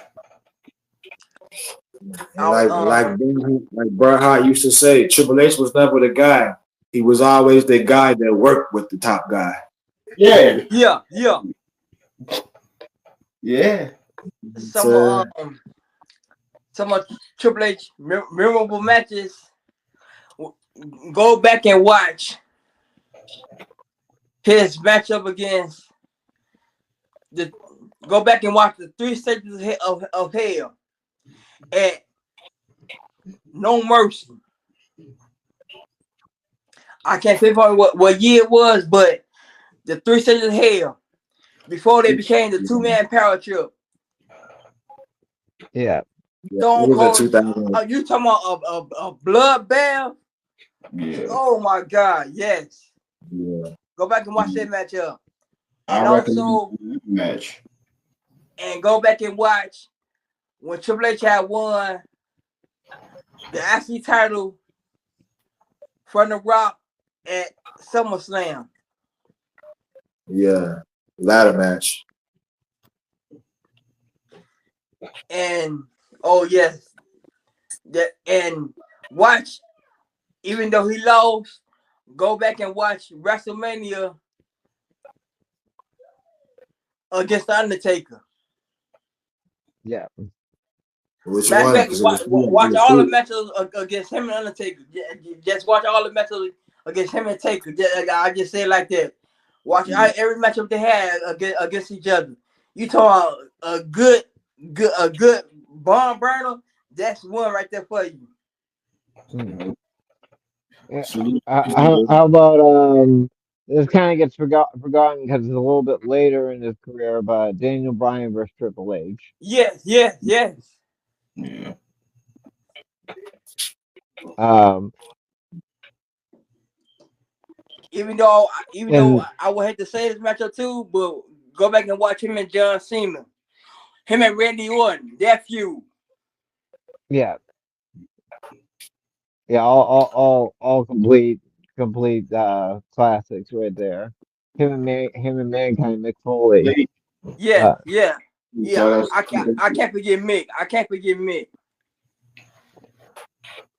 Yeah. Shit. Shouts out to Triple H, man. You know. I guess he running the show for a reason. You know what I mean? Right. Yeah. Yeah. Shit, Mike, what you working with, Mike? Oh, and it's kind of going to be a perfect closing from our last choice into the next choice. And it's just so amazing that we're able to talk about Triple H for so long without even mentioning D-Generation X. Yes. I mean, you talk about someone's greatness, and probably the greatest faction, if not like top three, definitely. Talk about NWO, DX, and Four Horsemen probably is in that list, but um, obviously you can't spell Triple H without Shawn Michaels. Yeah. Um, Shawn Michaels, I think it's just it's self-explanatory. The man won two Royal Rumbles. He was like the star of the new generation. He really transitioned wrestling from the gimmicky old style into the Attitude Era. He was the bridge between that Golden Age era and the Attitude Era. Um, and it's just like the influence, the perfection of his matches, the I think like this match gets a little bit more credit. Um, gets talked about a lot, but a 60-minute Iron Man match with Brett. Countless classic matches with the Undertaker. I also think like he had the best match with the Undertaker at WrestleMania. Like out of all of Undertaker's WrestleMania matches, that second one that they wrestled, I think was the best one out of all the Undertaker matches at WrestleMania. And yeah, like I said, it's I could go on and on about the countless memories of Shawn Michaels and just the true blueprint of the modern era of wrestling. That's facts, man. Shawn definitely a GOAT, man. Shawn, he would have been on my top 5, but once you guys hear my last two, you don't know why. But he definitely in my top 10 for sure. I love Shawn Michaels, man. Shawn, like, you compare Triple H, John, you compare Triple H to Jay-Z. I compare Shawn Michaels to Kobe Bryant because Shawn Michaels had 2 careers. Yeah. The whole 10-year career before he broke his back, and another 10 years after he broke his back. Well, 8 years after he broke his back. And Kobe had 2 different careers with 2 different numbers, 8 and 24. And both of them are Hall of Fame careers. You feel me? Yeah. No. I can do it, yeah. That's why I say Shawn is the Kobe of this shit, man. And it's so many Shawn Michaels matches to break down. Which ones are my favorites, man? I said they saw the Triple H were from SummerSlam '02 Sean's comeback match. For some strange reason, I like Shawn Michaels and Bulldog matches back in the mid '90s. Oh yeah. Like Shawn Michaels versus Mr. Perfect. Um, Shawn and Bret. And I like the Rockers. I even like the Rockers. When the Rockers fought the Brain Busters, Tully Blanchard and Undertaker versus the Rockers. And some fun ass tag team man. Oh yeah. Versus Demolition. The Rockers versus Especially the going back Power to of the Rockers. You I know, mean, and speaking of the Rockers, another one of the more infamous, moments in WWE history that you constantly see on the playbacks is him throwing Jannetty through the window.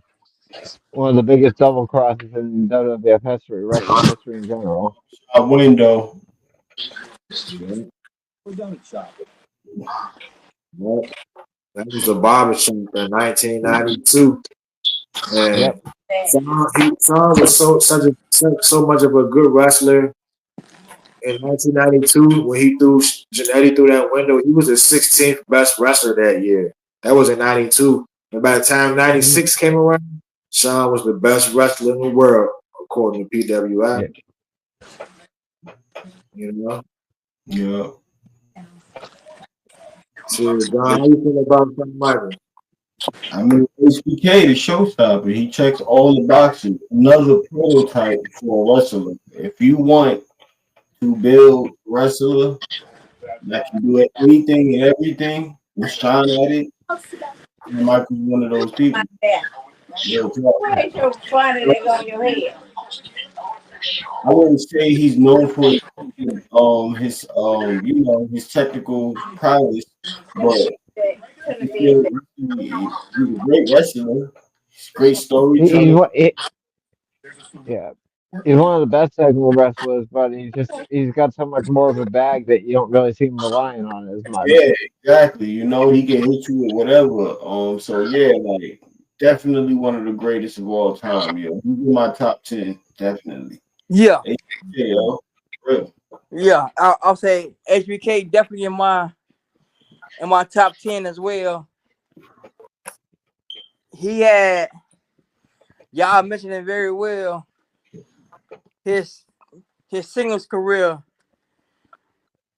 when he had great feuds with The Undertaker, Stone Cold,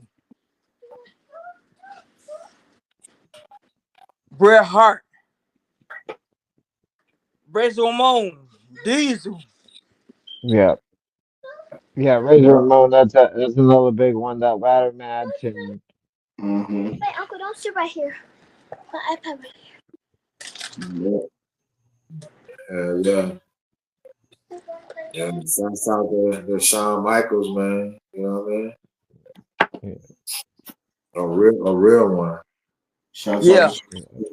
out. And man, I like what he's doing.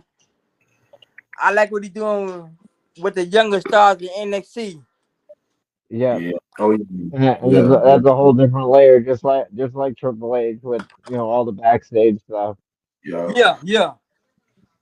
Yeah. I think we're moving on to our fourth rotation here. Yeah. Sure. My number 2 best wrestler of all time, man.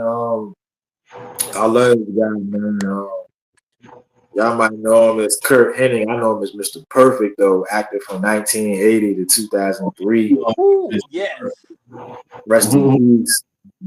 Another one, like I said earlier, man. Like a lot of my top 5, well, my top 5 and top 10, basically all my wrestlers, I've been watching them since I'm younger, and I just gravitated towards them for whatever reason. You feel me? Like when I watched Mr. Perfect as a kid, even though he was portrayed as a heel, a bad guy, he just had so much style. Like he throw that tongue on his back, catch it with his hand. He spit that gum out, smack it. Or he'll take the picture, hit it. Then I dropped it. You know what I'm saying? He had It the was best just so vision. smooth. Yeah, Yeah, he had style before style was a thing. yeah, I Yeah, like them. You said it. Them vignettes that they did. yeah. He had the best. Where the one I did. I almost remember.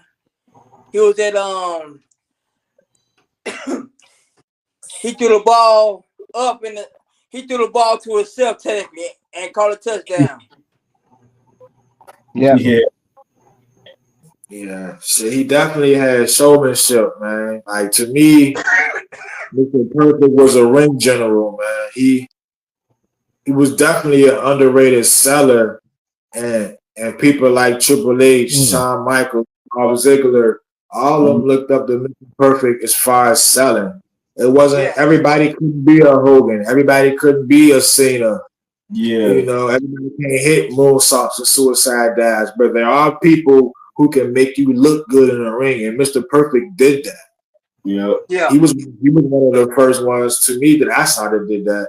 You know, a lot of guys do it after him now. Like I said, Triple H, the Michaels, the Zigglers, you yeah. know, the Miz's. They gonna make you look good. But Mr. Perfect was the first person to me that I saw do that. yeah, That's why he on my list. He was confident. You know what I'm saying? Mm-hmm. Like mm. his mission was to go out there and outwork you. You know what I'm saying? Mr. Perfect got this spot. You kick him in the shin. He'll hold on to the rope. Look like he's doing the backflip. Just a Yeah, whole lot of accuracy. You know what I mean? yeah. yeah. Yeah, The way he sold, man, he made it look like water. Just flow yep, like water. That's why he Um, was perfect. Mr. Perfect, he made it look easy. He let his talent speak for itself, and his job was to elevate other people, especially after he got into the WWF because he had a whole entire career before the Yeah, WWF. yeah. You know, mm, he was my fault for cutting two-time you off, bro. Intercontinental. My fault for cutting you off, bro. But this one interest that I mean what Miss Perfect did, he spit the gum out and hit it up, and Bobby Heenan was like he was doing something else, and he had his head down, and he caught it. Yo, I'm talking. It's like they was backstage, Joe. I'm talking. It's like I'm talking, Joe. Like they did like a bunch of times, but when they came out together, and he did that move, and he did that, and he caught it like I'm talking, Joe. I don't the gun. I'm sorry. It was his towel. That's what it was. His towel. He threw it, and he caught it like Joe. And before the towel even hit the entranceway, he caught it like backhand catch. I'm like, oh, It's perfect with that dude, man. His accolades and awards might not be impressive to a lot of people, but mm, you know, back in the day, it meant something. He was a two-time Intercontinental champion. Both of those reigns was a lot. It meant something. He was a WCW US champion, and he was a world champion in AWA yeah, yeah, 1987. He Yeah, was an AWA tag team champion with a young Scott Hall. He was the WWC world champion. That's the world title in Puerto Rico, Carlos mm, Colon territory, Carlito's dad. Of course, he's in the Hall of Fame, and he was always in the top 100 in PWI, but his best, he was the ninth best wrestler in '93. But yeah, okay. y'all got it. I guess it's like the price is not winning the big one. It's like I think people are so focused on like winning the big one, but you really think about like Roddy Piper never won the big one. And he's one of the more influential names in the business. Yeah. yeah, Mhm. Mr. Perfect was that dude, man. Technical wrestler, clean, smooth in the ring. I loved his vignettes. I always thought his vignettes was Oh creepy, yeah, you know. And when he came out, he, like you said, cocky, swag, confident. I always rock with Mr. Perfect. I do believe that he's one of the greatest to never win the world championship in the WWF. You know, I always will put him in that conversation. Like real talk. Yeah.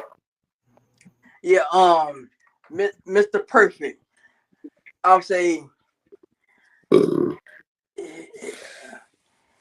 his in ring, like y'all said, his in ring style. He can you can put him up there with the top best sellers in the industry. And matter of fact, you know what? I can put him against anybody that sells the matchup, Joe, and you can put him up there with the best of them. Like y'all said, with the Triple H, with the Miz, with the Dolph Ziggler, with the Shawn Michaels. I can man. His matchup against Bret Hart, against Jerry Lawler back in the day, against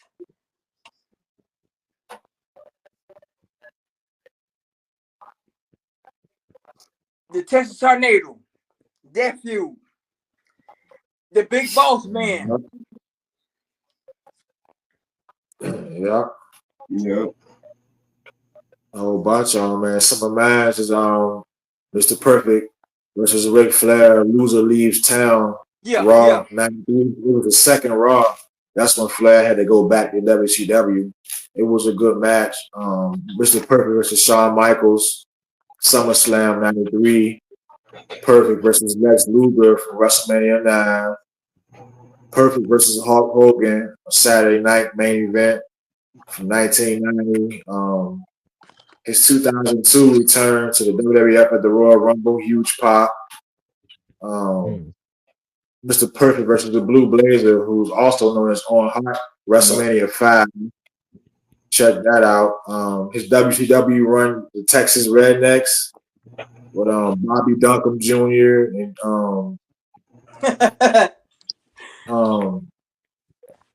it was Bobby Duncombe Jr., Kendall Windham, and Barry Windham. Right, yeah. And they was beefing with the No Limit Soldiers and shit. Yeah. I remember that feud. Yeah. Yeah. You know, y'all remember how the hardcore title looked back in the day? Yeah. That was basically the old world title. The winged eagle that Shawn Michaels had. That was the old one. Yeah. Because when Mr. Perfect was in a feud, it was a mini feud with Hulk Hogan back in 1990.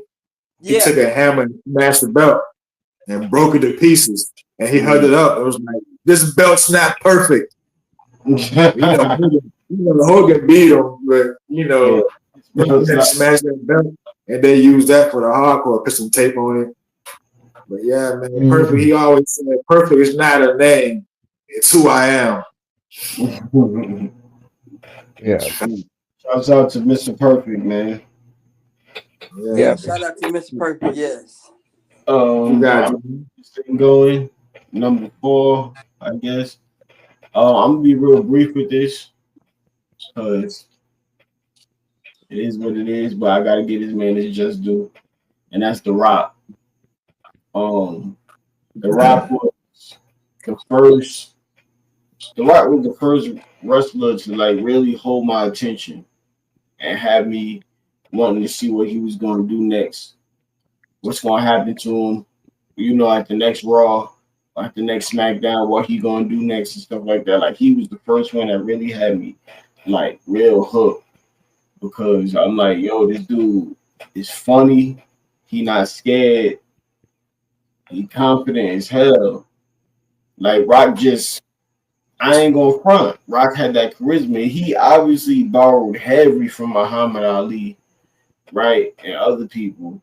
But even though he borrowed from them, he look how many catchphrases this man got or had. You feel me? Just bring it. You smell what the Rock is cooking. Rudy Poo candy ass. It doesn't matter. You feel me? You know, like. And the way he would roast people, and then his matches, like Rock wasn't that known for his technical skills, nothing like that. But the man was tough. You feel me?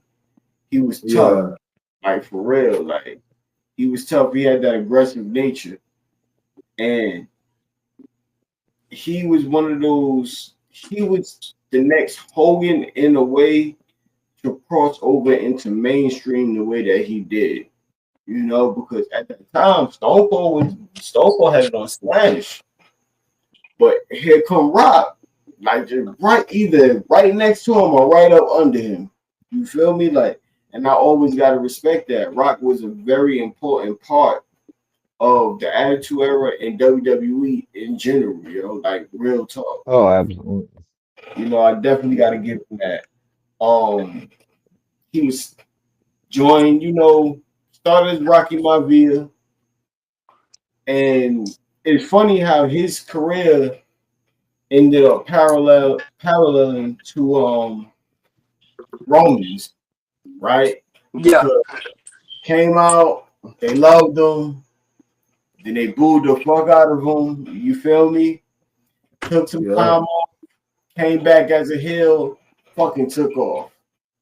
Same thing with Roman. And when Rock came back, Nation of Domination, that's when we really got to see, like, oh shit. Like, he used to make Farouk look stupid as hell. Like, real talk. And when he dropped that rock bottom and said that, The Rock isn't only the leader of the Nation of Domination, he's the ruler. It was a wrap. Yeah.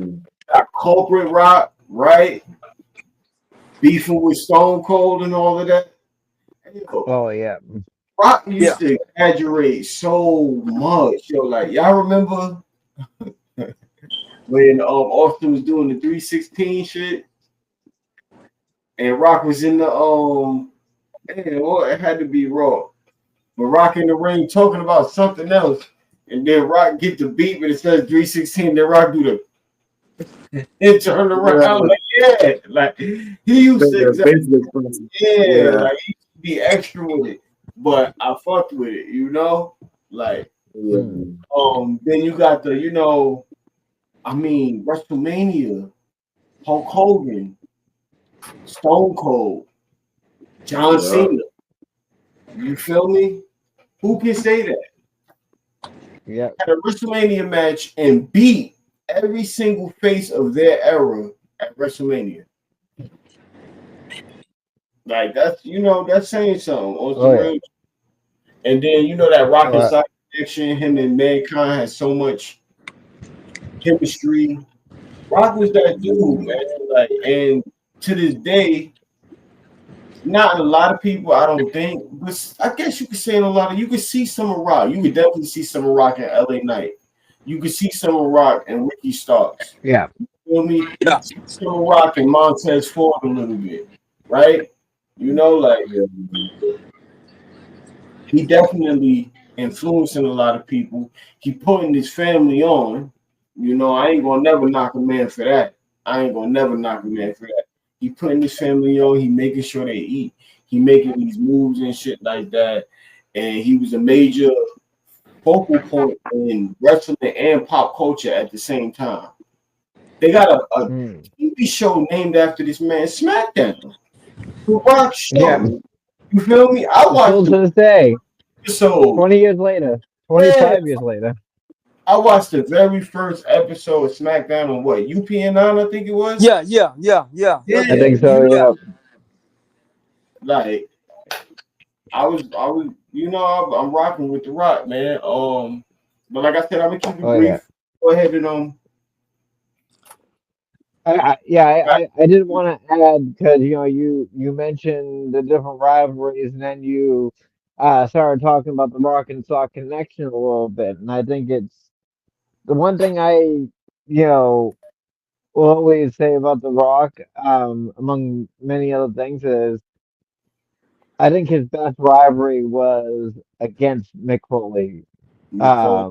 When he was the corporate Rock and that whole switch happened and they battled out for the championship and with ultimately Mick Foley winning, and it went back and forth after that, but I always look at that as like the best feud with him and like one of the best feuds in WWF history. Yep. And to add on to that, halftime heat, one of a kind event between those two, forever cemented in WWF history. Yeah. Yeah. Oh yeah. What you got? What you got to say about The Rock, bro? Well, what I have to say is that y'all, we all in agreement that we all said that Rock and Mankind was was a few that got the Rock over, but also too, let's not forget that the Rock and Triple H feud really put those two those two Mm. on a whole nother level with that feud with DX and the Nation, and Mhm. also the feud Oh with yeah. them two fighting over the IC title, them two fighting over the world title. Yep. Yep. On Yeah. like you said, those on SmackDown, them two they I'll say what made them so good. They can start the show off. They can start SmackDown, and also they can end SmackDown together. Yep. Mm. Yeah. Yep. And I'm gonna be honest about The Rock, and I don't mean no disrespect or no harm, but Rock, he don't quite make my top 25. He right out there probably 26 for me on my list Mm. because I look at it wrestling differently and I think a little bit too deeply because it's well known The Rock don't love wrestling. It was just something for him to do real quick. He don't love the business. And I like a worker's worker. And to me, Rock wasn't one of those, but he was one of the best motherfuckers on the mic. And I do fuck with The Rock. He just wasn't a worker's worker. The way he did his Samoan drop, the way he did his belly to belly suplex, it was just so loose. But at the same time, Rock did give me a lot of good memories and moments, though. I did fuck with him. When we talk about The Rock, a lot of times we gloss over his nation part of his career. We mention it, but we Mhm. gloss over the few. We mention the ones with DX, but we don't talk about Ken Shamrock. Yeah. Yeah. Feud with The Rock. Ken Mm. Shamrock feud with the nation. Ken Shamrock teaming with the Legion of Doom. Ken Shamrock teaming with Steve Blackman to take on The Rock of the Nation. And it was a series of matches Mhm. with The Rock and Ken Mm. Shamrock. One at the Royal Rumble '98, they fought for the Intercontinental title. And they fought That was inside the amazing. Royal Rumble too later on that night. And then Yeah. they fought at WrestleMania 14. Ken Shamrock and The Rock. That's for the IC title. That's when Shamrock won. Had him in the ankle lock, but he wouldn't let go. Rock bleed from the mouth. Good visual. But Ken Shamrock wouldn't let go. So the ref reversed the decision. Rock kept the belt. Good ass you don't talk about. And also his match against Ken Shamrock at King of the Ring, where Ken Shamrock won the King of the Ring. Rock he was good though. I mean, he was the second best wrestler in the world in 2000 behind Triple H. So you know, Mm. Hey, I mean, you can talk about back then all you want. You also got to think about it. The guy that's currently the WWE champion right now, just last year at WrestleMania, what happened? He stepped into the ring with The Rock, and Rock just swatted him away like he's nothing. yeah, There's something to keep in mind. Mm. We are Yeah. still on the card. Yeah. yeah, man. Anybody else got anything about The Rock? Shout out to him. Ooh. Not so much like solely about The Rock, but I like how like the last like three picks have kind of correlated to like legendary guys, but are also currently backstage right now. Right. Yeah, yeah, man. Shouts out, Rocky. Rocky Maivia, man. Rocky Johnson Jr., The Rock, man. You know, definitely gonna get in the Hall of Fame one day. No, I need that. I'm You glad know, I did so, what else you got, man? All right. I've been I've been I've been sitting there wrapping my brain around my next person, all thinking should I make him number one or should I keep him where I got him at? And my decision been made, and my next person is a two-time Hall of Famer. He's in there by himself, and also he's in there as a group. And the way it's looking, I think he might get in for the third time. And this person is he's a 16-time world champion. He's the leader of the Four Horsemen. And my pick is the Nature Boy, Ric Flair. Slick Rick. The Rollers win, kiss stealing, willing dealing, son of a gun. And for all the ladies out there, Space Mountain.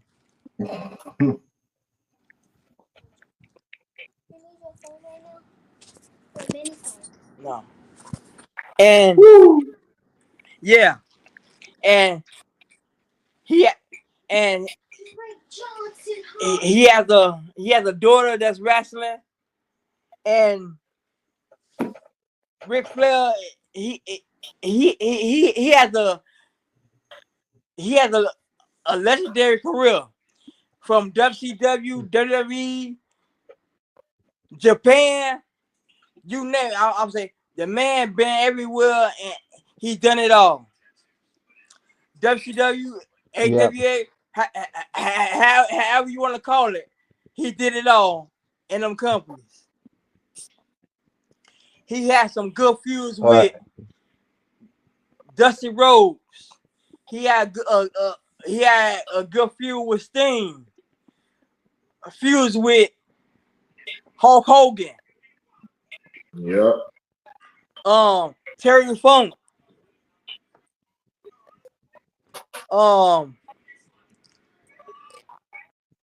Ricky Sting. Oh, that feud right there. Those two right there in the ring together, Ricky Steamboat and Ric Flair, was when I was a little kid watching that matchup, watching them two wrestle was good entertainment and good pay-per-view watch. Yeah. Yeah. The best we mentioned it earlier. The feud he had with Ric Flair, the feud he had with Randy Savage, Lex Luger, Yeah. Tequila Colo. We got about 5 minutes left on the air, guys. So you gotta put a little pepper and a stepper on these last. Yeah.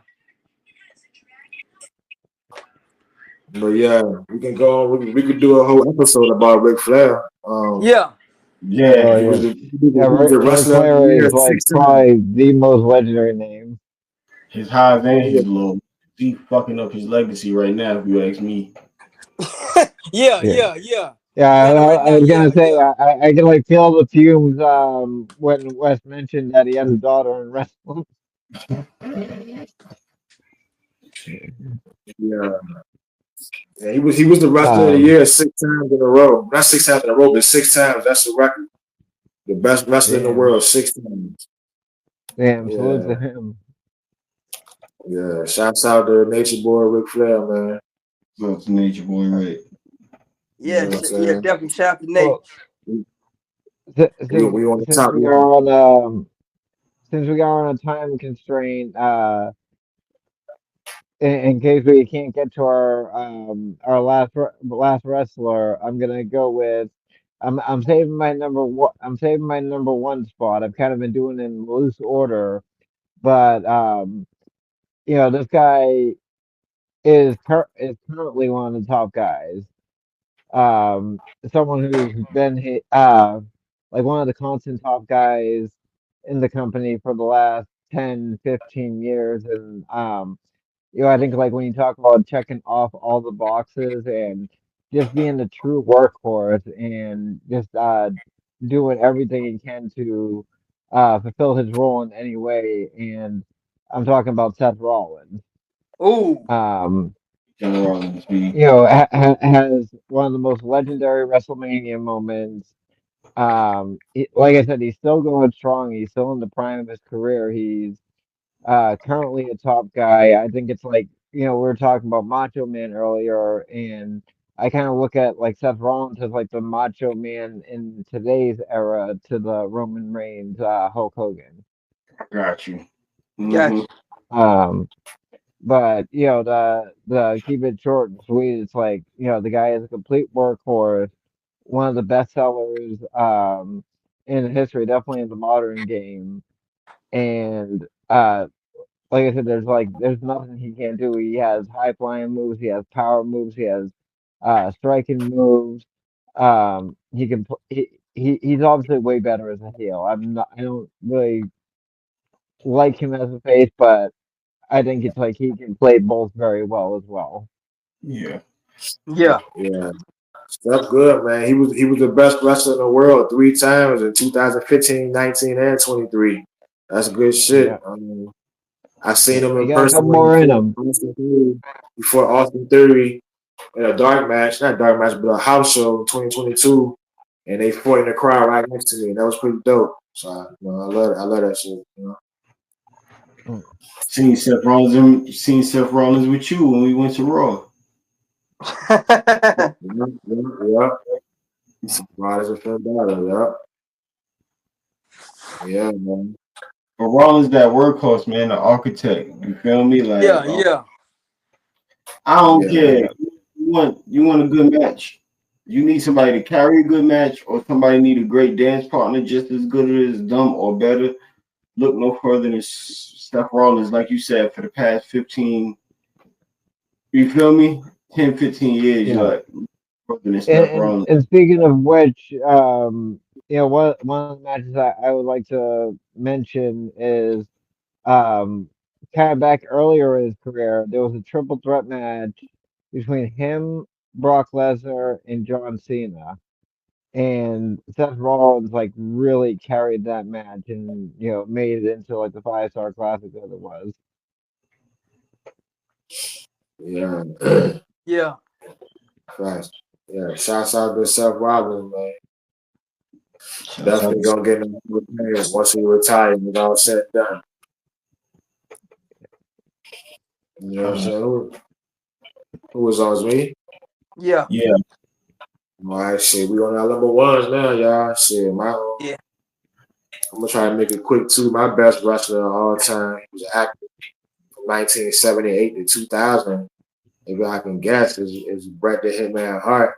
A lot of people will choose Flairs and Michaels and Undertakers, and Stone Cold. I'm gonna choose Bret because when I was watching Bret as a youngin', he was the one who made me believe. Like he represented the truth to me. Like Bret felt like a comic book character to me when I was a kid. In pink and black, the best there is, best there was, best there ever will be. Like he didn't need. Besides that, he didn't need catchphrases and fireworks, and he didn't need to do hits and stuff. He let his wrestling do the talking. That's what I liked about Bret Hart. You know what I'm saying? He taught me wrestling can be art and precise and methodical all at the same time and emotional. You know what I'm saying? Every move Bret did, when somebody whooped into the turnbuckle, the way he hit the turnbuckle, it's just he put pride in every match. And before he even said it in shoot interviews, you can see it. He put pride in every match. He he was more than a wrestler to me. He was a craftsman. He was very precise, and he took pride in what he did. He never injured nobody his whole career, from '78 to 2000. You know, 5-time WWF champ, 2-time WCW champ, 2-time Intercontinental champ, 4-time WCW US champ, 2-time tag champ with Nia Hart, 1-time WCW tag champ with Goldberg, won the King of the Ring twice, won the 1994 Royal Rumble, Hall of Fame twice. Bret Hart. Excellent execution, man. Everybody know about Bret Hart, the shades, that entrance music, that sharpshooter, man. My favorite Bret match was him and Shawn Michaels, obviously, the Iron Man match. I love that match. I also love his I Quit match or submission match, the one with Stone Cold. Love that one. Him and all. Him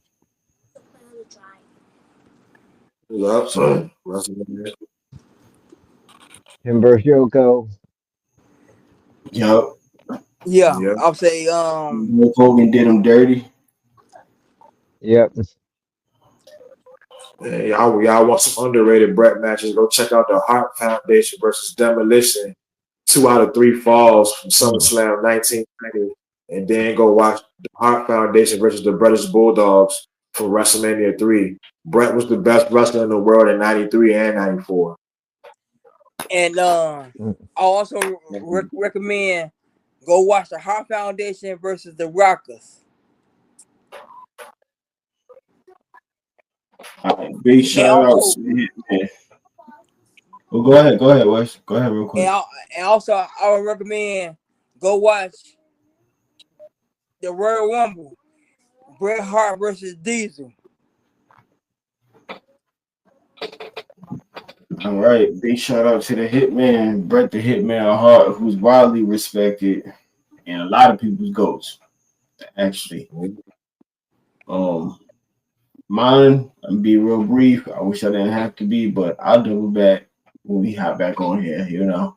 But mine is the Undertaker, and the reason why I wrestled with this for a while, but the reason why I ultimately have to respect Undertaker as my number one, because to me, he is the literal embodiment of professional wrestling.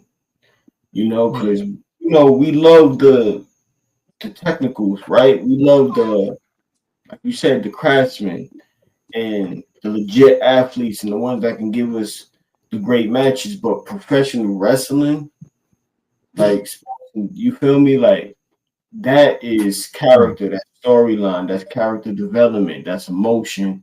Also with the wrestling and stuff like that. And I don't think nobody embodies that more than Undertaker for as long as he has. This is a man that character was widely regarded as a dead dude. And it never got, you feel me? Yeah. Like, and he has stayed relevant. He's wrestled in so many different generations, yo. The golden era, the new generation era, the attitude era, the ruthless aggression era, the PG era, the reality era. You feel me? Like, he's wrestled in all of those. And he is probably the most respected wrestler in a long time. He was the locker room leader, the judge. You feel me? But I'm gonna keep it brief and Undertaker's mine. Yeah. The second best wrestler in the world in 2002. My favorite Taker match is Taker versus Bret Hart at Royal Rumble '96. It was a good showcase of what each character could do. And Taker had the opera mask on. Shit. I'll just say mine's him versus Shawn Michaels, the second WrestleMania meeting, and among many other great stories, like one of the greatest stories in wrestling history, him and when Kane first debuted. The whole story with him facing his brother, the parents. I think that was one of the greatest stories of wrestling history. Fellas, I hate to do this, but we at 3%. If this thing Yeah. comes, it will not record.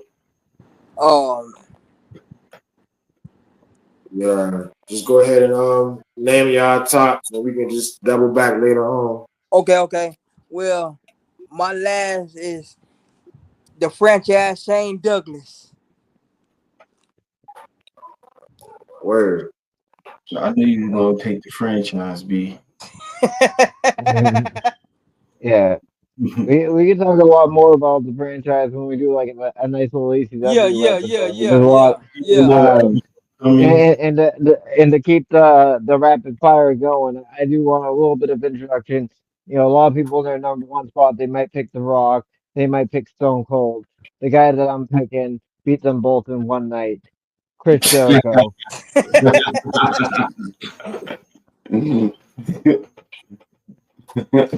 Yeah, I respect you. Yeah. Just real quick, just years in the game, accomplished it all, has constantly reinvented himself, and he has so many memorable characters, just as Chris Jericho. And I'll end it at that if you want to add a little bit on Chris Jericho. The man got a list over. And the judge. We're talking about over, we went over. And thank you guys for tuning in with us. Sorry for the long episode, but we had to get it off our chests. We will be back next week for another episode of Smoking Section. For John, Mike, and Wes, I am Jamar. Good fights and good nights.